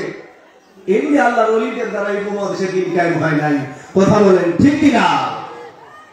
এই জন্য কাজী নজরুল একটা কথা বলছে, সংকল্প একটা কবিতা, আপনারা অনেক শিক্ষিত মানুষ আছেন এই জায়গায়, আপনারা জানেন থাকবো না কেউ বদ্ধ ঘরে, দেখবো এবার জগৎটাকে কেমন করে ঘুরছে মানুষ যুগান্তরের ঘূর্ণিপাকে, কেমন করে বীরে ডুবুরি সিন্ধু সেচে মুক্তা আনে। এই যে ডুবুরিরা এরা যেমন সাগরে অথই সাগরে ডুব দিয়ে তারা এখান থেকে যেমন মণিমুক্তা বের করেছে, আল্লাহ নবীরা মারফতের চূড়ান্ত সাগরে ডুব দিয়ে এখান থেকে নবী প্রেমের তারা খনি বের করে দিয়েছে। কথা বলেন ঠিক কিনা?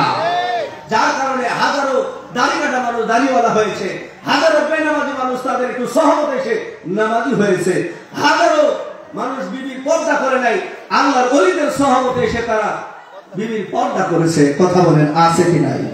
আর একটু জোরে বলেন আছে কি নাই? এই বর্ণচরা মৌলবীদের কথা শুনে ঈমান আকীদা কখনো নষ্ট করা যাবে? কথা বলেন ঠিক কিনা? আল্লাহ নবী সাহাবী হযরত আবু বকর বলছে, ওমর আমি নবীর চেহারা খারাপ দেখলে আমার পেট থেকে ক্ষুধা নিবারণ করে যায়। বলেন সুবহানাল্লাহ। আল্লাহ নবী সাহাবী হযরত আবু বকর ওমর রাদিয়াল্লাহু তাআলা বলে, আমার আজ নবীকে 3 দিন ধরে আমি আবু বকর দেখি না, আমার কলিজা যেন ছিঁড়ে যায়। আমিও তো নবীকে খোঁজার জন্য মদিনার অলিতে গলিতে বের হয়ে গেছি রে। হযরত ওমর বলে, আবু বকর আমার মন বলছে এই মদিনার মুনাফিকরা আমার নবীকে হয়তো দুনিয়া থেকে বিদায় করে দিয়েছে, না হলে তো নবী আমাদেরকে রেখে 3টা দিন আত্মগোপন করতে পারে না। হযরত আবু বকর বলে, আমার একটু খামোশ রে। আমার মন বলছে আল্লাহর কোরআন সাক্ষী রে ওমর, আল্লাহু ইয়াসিরুকা মিনান নাস। হাবিব হে, মানুষের অনিষ্টতা থেকে হেফাজতের দায়িত্ব আমি আল্লাহ আমার কুদরতি হাতে নিয়েছি। হাবিব, আপনাকে হেফাজতের দায়িত্ব আমি আল্লাহ। হযরতে আবু বকর বলতেছে, ওমর যেহেতু নবীকে হেফাজতের দায়িত্ব আল্লাহ নিয়েছে, আমার মন বলছে ওমর আমার নবীকে দুনিয়ার কোন মুনাফিকেরা বিদায় করতে পারে না। ওমর চলে একটু দুজন মিলে এখন খুঁজি, কোথাও না কোথাও হয়তো আপনার আমার নবী হয়তো ওমর এখনো আছে। বলেন সুবহানাল্লাহ। হযরত ওমর রাদিয়াল্লাহু তাআলা সহ আবু বকর রাদিয়াল্লাহু মদিনার অলিতে গলিতে খুঁজতে খুঁজতে খুঁজতে খুঁজতে ধুধু মরুভূমির বাড়ি দিয়ে দূর এলাকায় একটি বিশাল বড় একটা ফাঁকা জায়গা, কতগুলো সেই জায়গায় রাখালেরা বকরি চড়াচ্ছে, ভেড়া বকরি ওই জায়গায় চড়ায়, উটগুলো চড়ায়, এরকম কিছু রাখালেরা ওই জায়গায় আছে। পাশে একটি পাহাড়। হযরত আবু বকর রাদিয়াল্লাহু ওমর রাদিয়াল্লাহু দৌড়ে গিয়ে রাখালদেরকে বলছে, রে ভাইরা, তোমরা কি এদিক থেকে আমাদের নবীজিকে যেতে দেখেছো? বলেন সুবহানাল্লাহ। আমার ওয়াজিরা এই রাখালেরা ডাক দিয়ে বলে, কে তোমরা? কোথায় তোমাদের বাড়ি? কোথায় তোমাদের ঘর? একটু পরিচয়টা দাও। আল্লাহ নবী সাহাবী হযরত আবু বকর নবীর একজন নরম তবিয়তের সাহাবী, কিন্তু হযরত ওমর যতদিন ধরে কালেমা মারাটা গলায় পড়ে নিয়েছে, আল্লাহ নবীর সাহাবী হয়েছে, আল্লাহর নবীর ব্যাপারে কেউ যদি একটা কথা বলতো, আল্লাহর নবীর সাহাবী ওমর বলতো, হুজুর অনুমতি দেন কল্লাটা ফালাইয়া দিব। বলেন সুবহানাল্লাহ। হযরত ওমর ছিলেন জালালি মাযহাবের মানুষ, খুব গরম তবিয়তের। কথা বলেন ঠিক কিনা? আবু বকর যেমন ছিলেন নরম তবিয়তের, হযরত ওমর ছিলেন তেমন গরম তবিয়তের। একটু জোরে বলেন না সুবহানাল্লাহ। এই জন্য খালি আমাদের ঠান্ডা হলে হবে না, কিছু কিছু ক্ষেত্রে বাতিলের বিরুদ্ধে আমাদের অবশ্যই যতটুকু আমাদের দেহে ঈমানী শক্তি আছে সব কিছু দিয়ে এই বাতিলের বিরুদ্ধে আমাদেরকে হুঙ্কার দিয়ে আল্লাহ নবীর সম্মানকে আমাদের রক্ষা করতে হবে। কথা বলেন মুসলমান ঠিক কিনা? আজ নবীর ইন্তেকালের ১৫০০ বছর পরে যে নবীর আল্লাহ আরশের মর্যাদা দিয়েছেন, সেই নবীর আজকে চরিত্রের উপরে, নবীর সম্মানের উপরে কালিমা প্রলোভন করতেছে। ইতিপূর্বে আপনারা এই কিছুদিন হলো দেখেছেন হয়তো মিডিয়ার যুগে, রাখাল রাহা নামে একজন কুরাঙ্গার এই জাহান্নামের কীট, এই নরপিশাচ আপনারা নবীর চরিত্রের উপরে আঘাত ভেঙে তাম পৃথিবীর মধ্যে কোটি কোটি মুসলমানের হৃদয়ে রক্তক্ষরণ করেছে। কথা বলেন ঠিক কিনা? আমি আপনাদের ক্ষেত্রে বলতে চাই, আজও পর্যন্ত যারা আপনারা চায়। আমরা বাংলাদেশ সরকারকে বলতে চাই, এদের ব্যাপারে যদি সংসদে আইন পাস করানো হয়, যদি নবীকে কেউ যদি আমাদের কোন রকমের কথা দিয়ে, লেখনে দিয়ে, কোনোভাবে যদি নবীকে আপনার আমার যদি কেউ অবদস্থ করতে চায়, এদেরকে বাংলাদেশের সংসদে আইন পাস করে প্রকাশ্যে জাতির কাছে এদেরকে ফাঁসি দিতে হবে। কথা বলেন মুসলমান, ঠিক কিনা? আল্লাহর নবীর ইজ্জত, আল্লাহর নবীর আদর্শ মর্যাদাকে কেউ যদি খাটো করতে চায়, এখন ইমানি শক্তি দেহে থাকতে আশিক রাসূলুল্লাহ যারা নিজেদেরকে দাবি করি, আমরা কখনো এটা মেনে নিতে পারি? আর একটু জোরে বলেন পারি? কে কে পারি না? হাত দিলে আল্লাহকে দেখা। নাই তাকবীর, নাই তাকবীর। বিশ্ব নবীর অপমান সইবে না আর মুসলমান। কথা বলেন ঠিক কিনা? আল্লাহর নবীর চরিত্রের উপর আঘাত হানবে আর আমরা মুসলমান ঘুমাবো, এটা কখনো আমরা ইমানের দৃষ্টিকোণ থেকে মুমিন হতে পারি না। কথা বলেন ঠিক কিনা? কারণ নবীজি হলেন আমাদের ইমান। বলেন না সুবহানাল্লাহ। নবীজি আমাদের কি ইমান? এটা আমার কথা না। ইমাম বুখারী রাহমাতুল্লাহ আলাইহি যে মানুষটি বুখারী শরীফ লিখেছেন, তিনি বুখারী শরীফের মধ্যে যে বাব রচনা করেছে, হুব্বু রাসূলি মিনাল ঈমান, নবীর প্রেম ভালোবাসাই হলো উম্মতের ঈমান। কথা বলেন ঠিক কিনা? অতএব হযরত আবু বকর রাদিয়াল্লাহু তাআলা তিনি ওমর রাদিয়াল্লাহু তাআলাকে নিয়ে যখন ওই রাখালদের কাছে চলে গেলেন, রাখালেরা বলতেছে, কোথায় আপনাদের বাড়ি ভাই? চিনি না তো। তো ভাই আবু বকর বলতেছে, আমি হলাম সেই নবীর সাহাবী আবু বকর, আর ইনি হলেন সেই নবীর সাহাবী ওমর। বলেন সুবহানাল্লাহ। রাখালগুলোর মধ্যে উত্তর আসলো, ভাই আমরা তো আপনাদের নবীকে চিনি না, তবে গত 3 দিন ধরে আমরা দেখতেছি, আমরা তো গরিব মানুষ, এই আরবের ধুধু মরুভূমিতে আমরা এসে ভেড়া বকরি উট ঘোড়া এগুলো চড়াইয়া সারাদিন খাওয়াইয়া রাত্রিবেলা বাসায় নিয়ে যাই, দুধ দহন করে বাজারে বিক্রি করে জীবিকা নির্বাহ করি। কিন্তু ভাই আজ গত 3 দিন হলো একটা যুবক মানুষ এই রাস্তা দিয়ে এসে ওই পাহাড়ের গুহার ভিতরে ঢুকছে। আমরা খালি তার আওয়াজটা শুনি, রাব্বি হাবলি উম্মতি। বলেন সুবহানাল্লাহ। এইরকম একটা আওয়াজ শুনি, তার আওয়াজে এই যে দেখতেছো আমরা আমাদের এই উটগুলোর গলাগুলোর লাগাম ধরে আমরা কিন্তু এখনো দাঁড়িয়ে আছি। আজ 3 দিন ধরে এই উটগুলোকে আমরা এত বুঝাচ্ছি, আমাদের এই উটগুলোকে যেভাবে বলার আমরা ওইভাবে বলতেছি, মুখ লাগাই দিতেছি ঘাসের মধ্যে, কিন্তু একটা বারের জন্য এই উটগুলো ওই ঘাসের মধ্যে তারা মুখ লাগায় না, পানির মধ্যে আমাদের ভেড়া বকরিগুলো মুখ লাগায় না। 3 দিন ধরে আমার এই উট ভেড়া বকরিগুলো আমাদের কিচ্ছু মুখে দেয় না। জোরে বলেন সুবহানাল্লাহ। আমার বাবাজিরা, হযরত আবু বকর ওমর রাদিয়াল্লাহু তাআলা ডান হাত ধরে বলছে, আমি আবু বকরের আর বুঝার বাকি নাই রে ওমর, আমি আবু বকরের আর বুঝার বাকি নাই। যেই মাঠের মধ্যে ভেড়া বকরিগুলো খাবারে মুখ লাগায় না, যে মানুষটির কান্না শুনে, ওমর রে এই মানুষটা দুনিয়ার সাধারণ কোনো মানুষ না রে ওমর, সন্ধান পেয়ে গেছি, চলো হয়তো গুহার ভিতরে যে মানুষটা কান্দে তিনি হলেন আমাদের নবী মুহাম্মদুর রাসূলুল্লাহ। রে বাবাজিরা, হযরত আবু বকর রাদিয়াল্লাহু তাআলা দৌড়ে গিয়ে পাহাড়ের পাশে যখন গুহার সামনে দাঁড়ায়া দূর থেকে দেখে নবীজি সাজদায় পড়ে চোখের পানি ছেড়ে দিয়ে এইভাবে করে কাঁদতেছে, রব্বি হাবলি উম্মতি, রব্বি হাবলি উম্মতি।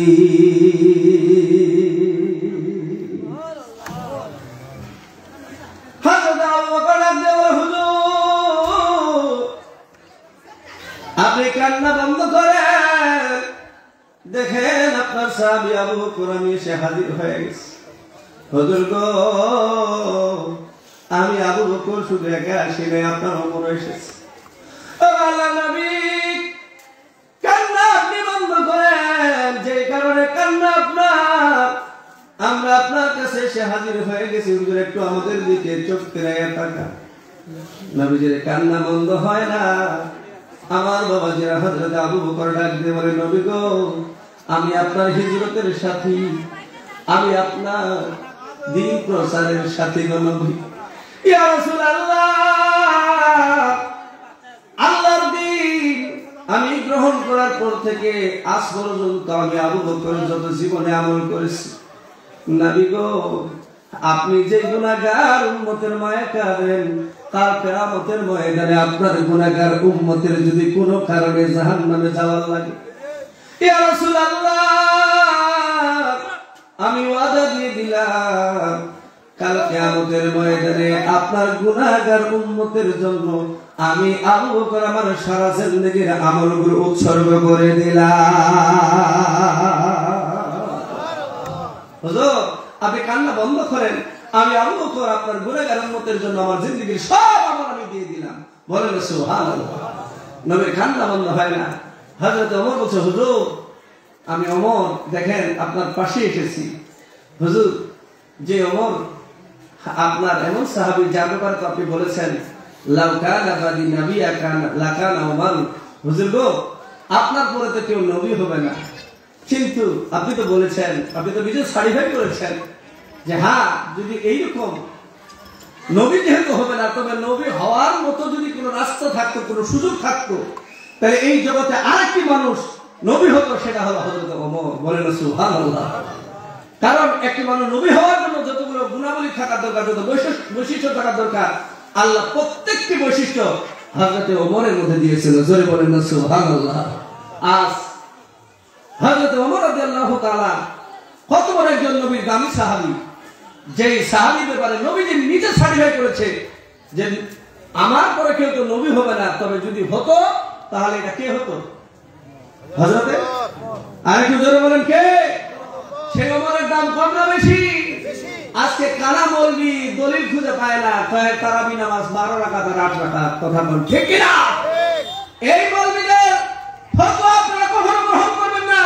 আল্লাহ নবী বলেছেন ইন্না আলাইকুম বিসুন্নতি ওয়া সুন্নাতি খুলাফায়ে রাশিদিন আল মাহদিন ইয়াকুতু আলাইহিম বিন নাওয়াজিস। আমার এবং আমার সাহাবায়ে কেরামের সুন্নাতকে তোমরা আঁকড়িয়ে ধরবা। বলেন না সুবহানাল্লাহ। হযরত ওমর 31 লক্ষ বর্গমাইলের তিনি একজন শাসক ছিলেন। কেউ কেউ বলেছে অর্ধ জাহান তিনি শাসন করেছেন।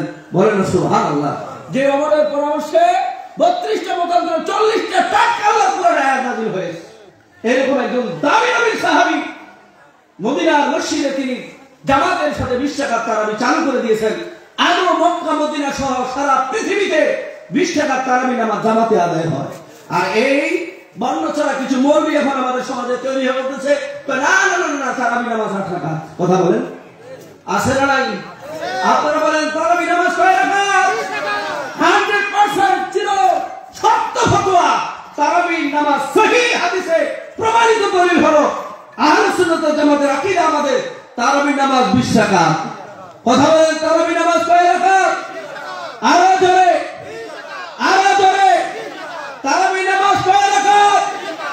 100% তারাবি নামাজ 20 রাকাত। আপনারা ওই 8 রাকাত আর 12 রাকাতে ওই যে মুরগির গোশতের সাথে খাওয়া যে মৌলবি আপনার তারাবি খায় ফেলায়, এই সমস্ত মৌলবিদের ফতোয়া আপনারা নেবেন না। কথা বলেন ঠিক কি না? আপনারা অবশ্যই তারাবি নামাজ 20 রাকাত আদায় করবেন, এতে সুন্নাহর আমল হবে। একদিক থেকে হযরত ওমর রাদিয়াল্লাহু তাআলার ফতোয়া আমাদের আমল করা হবে, আরেক দিক থেকে সাহাবায়ে সুন্নাহ এটা ইজমা হয়েছে যেখানে এটাকে অস্বীকার করবার মতো আমাদের কারো কোনো সুযোগ নাই। কথা বলেন ঠিক কি না? আল্লাহ আমাদেরকে কবুল করে বলেন আমিন। এটা দরুদ শরীফ বলেন সাল্লাল্লাহু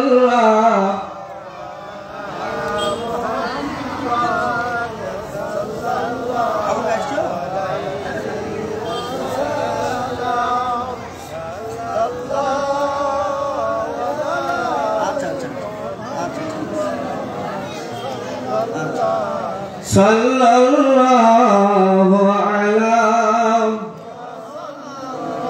বালাগাল উলা বিকামালিহি কাশাফাত তুজা বিজামালিহি হাসানাত জামিউ খিসালিহি সাল্লু আলাইহি ওয়া আলিহি লা ইলাহা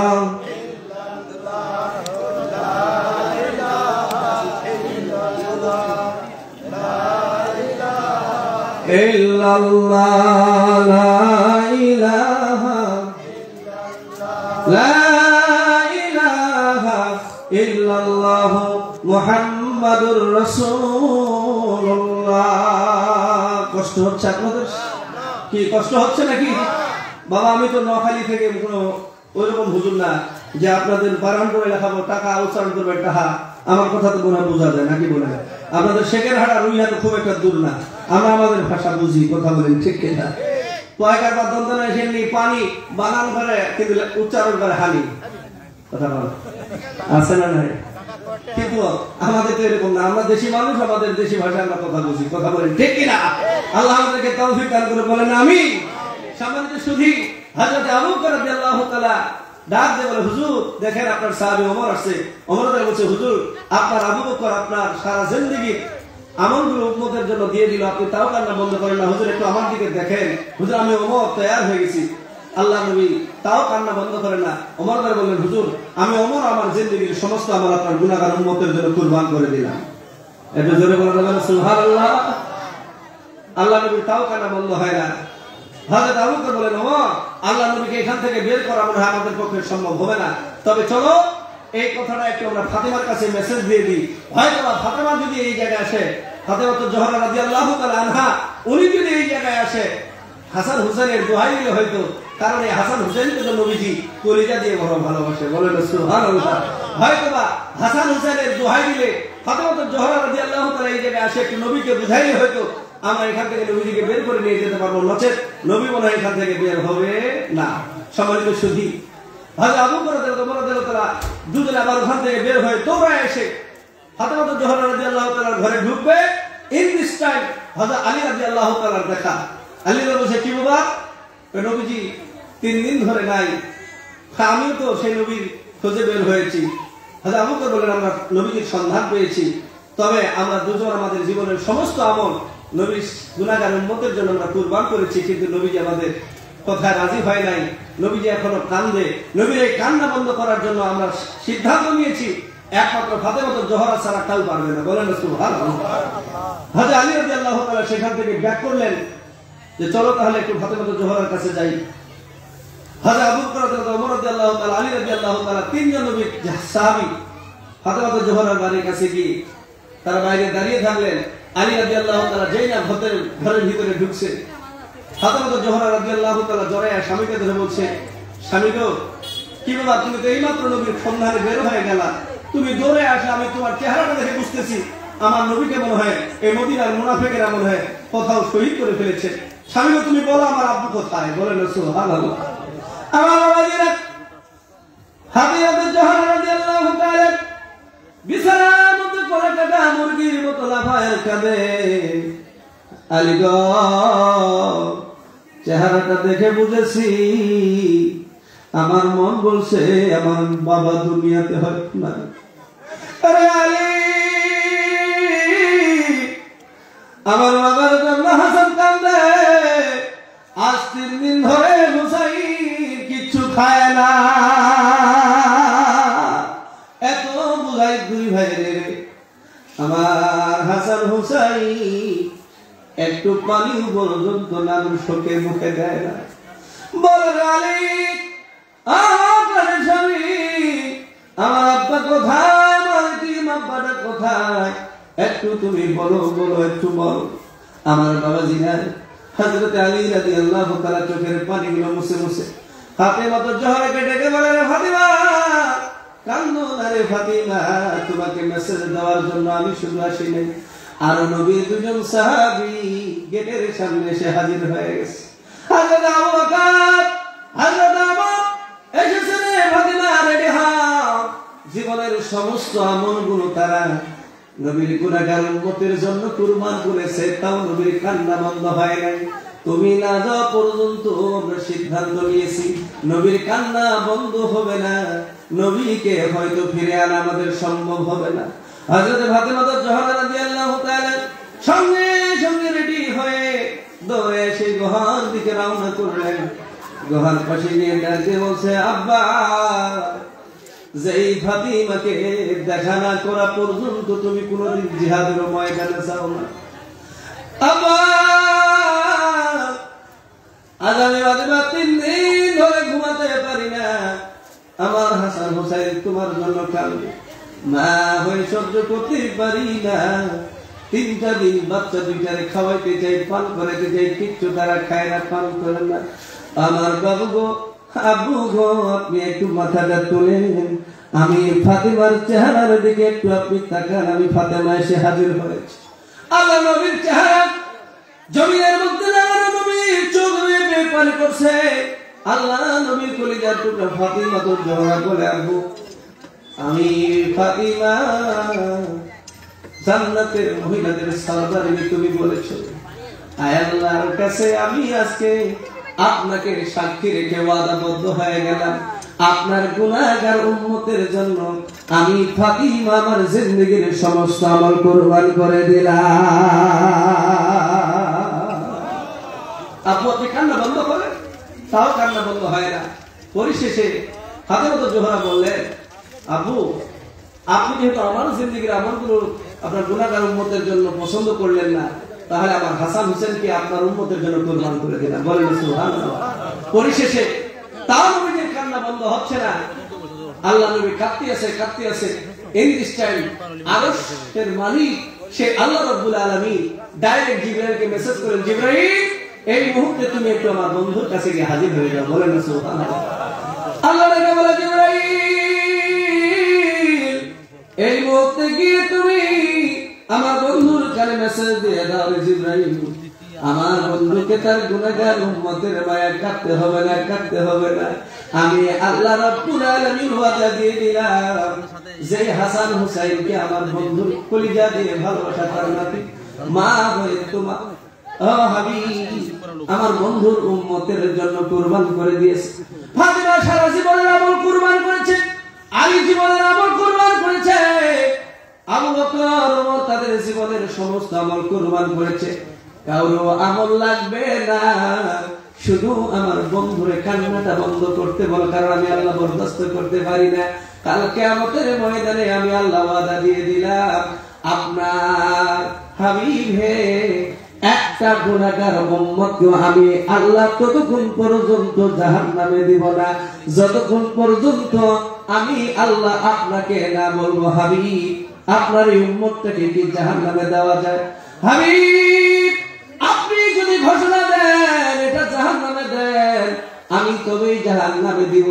আর আপনি যদি একটু সুপারিশ করে দেন, আপনার উম্মত যতই গুনাহগার হোক না কেন, আমি আল্লাহ মাফ করে দিয়ে জান্নাতের মেহমান বানায়া দিব। বলে তাকবীর। যেই নবীকে না বলা পর্যন্ত আল্লাহ গুনাহগার একটা উম্মতের জাহান্নামে দিবে না, এই নবীর পক্ষে আমাদের থাকার দরকার আছে না নাই? আর একটু জোরে বলেন, আছে না নাই? অবশ্যই এই নবীর পক্ষে আমরা থাকতে চাই। কথা বলেন ঠিক কিনা? এই নবীকে আমরা ভালোবাসি কলিজা দিয়ে। কথা বলেন, এই নবীকে ভালোবাসি আমরা জীবনের চাইতে বেশি। কথা বলেন ঠিক কিনা? সেই নবীর মহব্বতে একটু দাঁড়ায় সালাম দিলে মিয়া তুমি ফতোয়াটুকু কথা কোন আছে না নাই? আজকে নবীর মহব্বতে একটু আমরা দাঁড়ায় যখন নবীর সালাম দিতে বেটা কথা কোন না আছে না? আপনাদের মনে হয় সেটার হাটে নাই?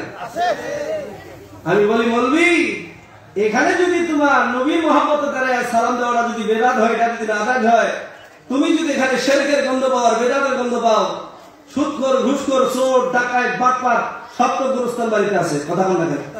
তো ওইখানে গিয়ে যদি তুমি সালাম দাও, বসে দাও, দাঁড়ায় দাও, বুঝাতে পারবে? গুরুস্থান বাড়িতে মানুষ যখন জিয়ারত করতে যায় সালাম দেয় না? কি বলে? আসসালামু আলাইকুম ইয়া হালাল, আসসালামু আলাইকুম ইয়া হালাল কুবুর। মুর্দারা দেখে সালাম দেয় না দেখে দেয়? বসে দেয় না দাঁড়ায় দেয়? চোর আছে, ডাকাত আছে, বাটপার আছে, লুচ্চা আছে, যত রকমের খারাপ কাজ করে সমাজে এইরকম মানুষ ওই গুরুস্থানে আছে না নাই? তো ওইখানে যদি এদেরকে যদি আপনি দাঁড়ায় না দেখে সালাম দিতে পারেন, এখানে ফতোয়া টুকার লাগে না। আর আমার নবীকে দাঁড়ায় একটু সালাম দিলে ফতোয়া টুকার লাগে? কথা বল না কেন? হ্যাঁ, দলিল তো বহু আমাদের কাছে আছে মৌলভী সাহেব, কিন্তু আমরা এগুলো নিয়ে বাড়াবাড়ি করতে চাই না। কিন্তু মৌলভী যখন তুমি বাড়াবাড়ি করতে চাও, আমরা কিন্তু তোদের ছাড়তে রাজি না। কথা বলেন ঠিক কিনা? এই জন্য হক্কানি পীর মাশায়েখদের বাতলানো মিলাদ কিয়াম যেখানে, সবাই বলেন মিলাদ কিয়াম যেখানে, আল্লাহ আমাদেরকে কবুল করুক। বলেন আমিন। আমরা নবীকে একটু দাঁড়ায় সালাম দিই, আমরা এখানে বেদাতের গন্ধ পাই না, বরং নবী প্রেমের সুঘ্রাণ পাই। কথা বলেন ঠিক কিনা? হে রাসূল তোমায় ভালোবাসি অন্তরে শুধু মুখে না জান্নাতের আশা নয় হে রাসূল জাহান্নাম কেউ ডরে না সাল্লাল্লাহু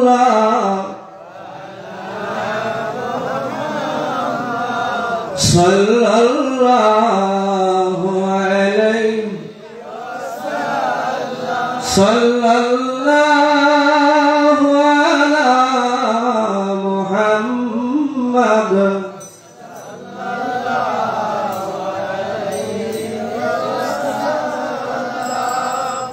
নবীজি উহুদের ময়দানে রেডি হয়ে গেলেন। এখানে হাজী সাহেব আছেন নাকি কেউ আছেন? হাজী সাহেব জিজ্ঞাসা করবেন। আল্লাহ নবী বলছেন বাইতি ওয়া মিম্বারি বাইনাহুমা রিয়াদুল জান্নাহ। বলেন সুবহানাল্লাহ। আপনার আমার নবী যে জায়গায় রওজা মোবারক, আজকে অনেক মৌলবী নবীজি রওজাকে রওজা বলতে চায় না, কবর বলে। বলেন নাউজুবিল্লাহ। আমরা নবীজি শুধু কবর না, আমরা নবীজির প্রস্রাবটাকে প্রস্রাব মোবারক বলি। কথা বলেন ঠিক কিনা? কারণ আমার নবীজির প্রস্রাব মোবারক, পায়খানা মোবারক এটা মিষ্টি আম্বরের চাইতে আরো বেশি ঘ্রাণ নিতেছে। হাজের সেকেন্ড ইয়ারের মধ্যে পড়ানো হয়। হাজের সেকেন্ড ইয়ারে আমি ফাজিল মাদ্রাসায় একটা চাকরি করি, তো এই বিষয়টা আমার একটু পড়ানোর সুযোগ হয়। এখানে একটা হাদিস আমি পড়াইতে গিয়ে পেয়েছি, বুঝলেন? নবীজি একদিন রাস্তা দিয়ে যাচ্ছে, হঠাৎ করে নবীজির একটু প্রাকৃতিক চাপ হয়েছে, নবীজি একটু আড়াল করে প্রস্রাব করলেন। প্রস্রাব করার পর নবীজি ওইখানে একটু হাতত ছাড়ছেন, পায়খানা করছেন। পায়খানা করার পর টিস্যু আমরা এখন ব্যবহার করি না? কথা বলেন না কেন বাবা? আমাদের সমাজে কিছু এখন মৌলবী বাইরে যে না না না না না পানি নিলে হয়ে যাবে। কথা বলেন না কেন? মাসআলা টিস্যু ব্যবহার, ঢেলাকুলুক ব্যবহার করা হলো সুন্নতে মুআক্কাদা, এটা হলো ওয়াজিব। বলেন সুবহানাল্লাহ। কি ঢেলাকুলুক ব্যবহার করাটা কি হাক্কানি পীর মাশায়েখ আউলিয়া কেরাম যারা এই যুগে দ্বীন প্রতিষ্ঠা করেছে তাদের আমল দেখবেন কোনদিন তারা ঢেলাকুলুক ছাড়া এমনি পানি ব্যবহার করে নাই। কথা বলেন ঠিক কিনা? আজ কোথায় গেল ইসলামের অবস্থা? আমার মতো জুব্বা পরা টুপি পরা মানুষ ফতোয়া দিতেছে ঢেলাকুলুকের দরকার নেই। আমরা পরীক্ষার মধ্যে যদি কেউ ঢেলাকুলুক ব্যবহার না করে তার পবিত্রতা অর্জন হবে না। কথা বলেন ঠিক না বেঠিক?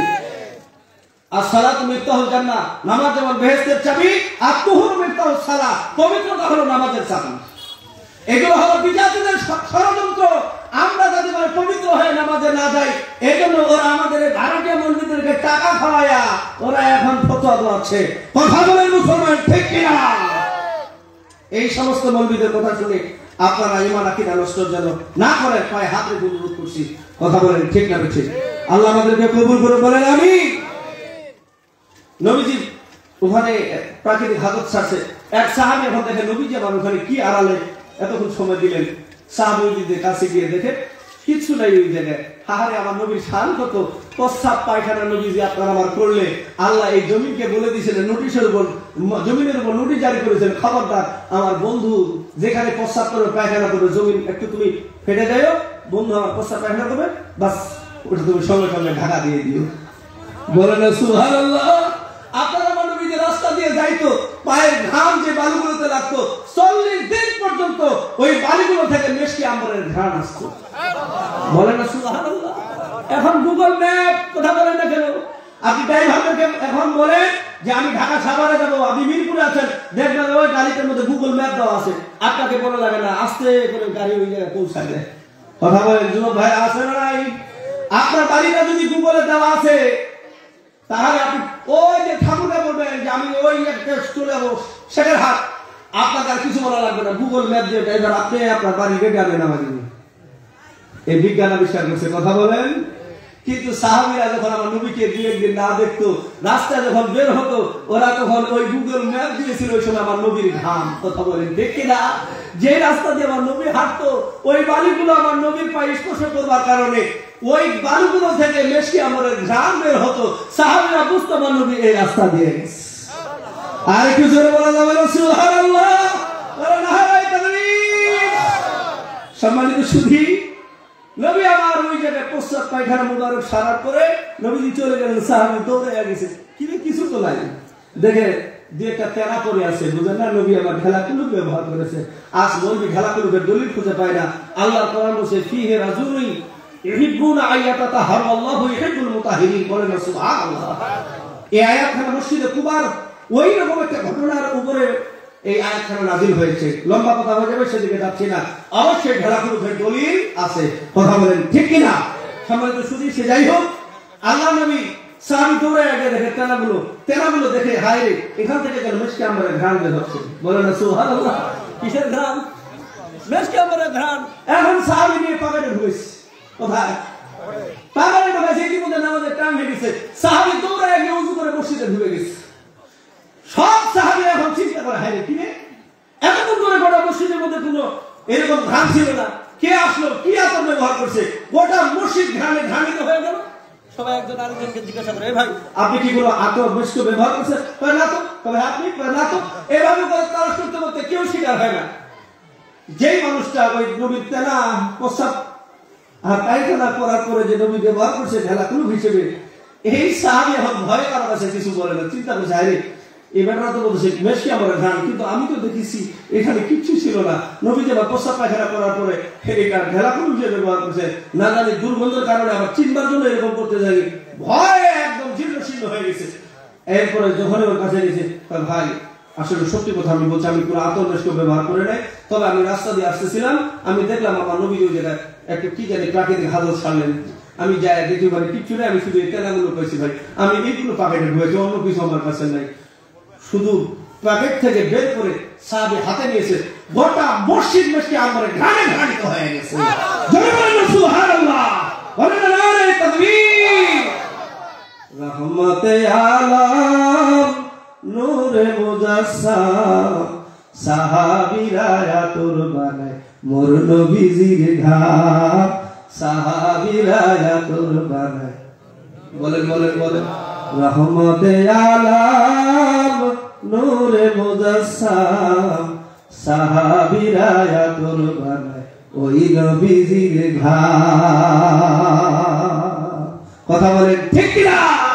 যেই নবীর ঘাম মুবারক, এটা সাহাবীরা মিষ্টি আম্বর হিসেবে, ঘ্রাণ হিসেবে, তারা আতর হিসেবে ব্যবহার করতো। আর মৌলবী সেই নবীরে তুমি আমাদের মতো সাধারণ মানুষ বলো, কথা বলে আছে না নাই? নবীজি নাকি আমাদের বড় ভাই, নাউজুবিল্লাহ মিন যালিক। নবীজি নাকি আমাদের মতো মানুষ, নাউজুবিল্লাহ, আস্তাগফিরুল্লাহ। খোদার কসম করে বলছি, এই আকীদা যদি কেউ পোষণ করে মারা যায়, আল্লাহর জান্নাতে যাওয়ার এটা সুযোগ হবে না, কথা বলেন ঠিক কিনা? নবীজি আমাদের মতো, তিনি মানুষ, আমরাও মনে করি নবীজি মানুষ। কি বলেন, নবীজি কি ফেরেশতা? জি, অন্য কোন জাতি না, নবীজি মানুষ। তবে নবীজি আমাদের মতো সাধারণ মানুষ নন। এ বাবা, আপনাদের তিতুলিয়া, এই যে পঞ্চগড়ের পরে তিতুলিয়া আছে না, ভুটান থেকে বড় বড় পাথর আনে, ট্রাক ট্রাক। আমি আসছিলাম পাথর কেনার জন্য, কথা বল না কেন, বিশাল বিশাল পাথর। এই পাথরগুলো বড় বড় বুলডোজার দিয়ে ভাঙা হয়, কথা বলেন। এই পাথর যদি আপনি সমুদ্রে যান, বলেন তো দাঁত ভাঙবে না, রইবে? বুঝাইতে পারিনি। যুবক ভাইরা বুঝবা,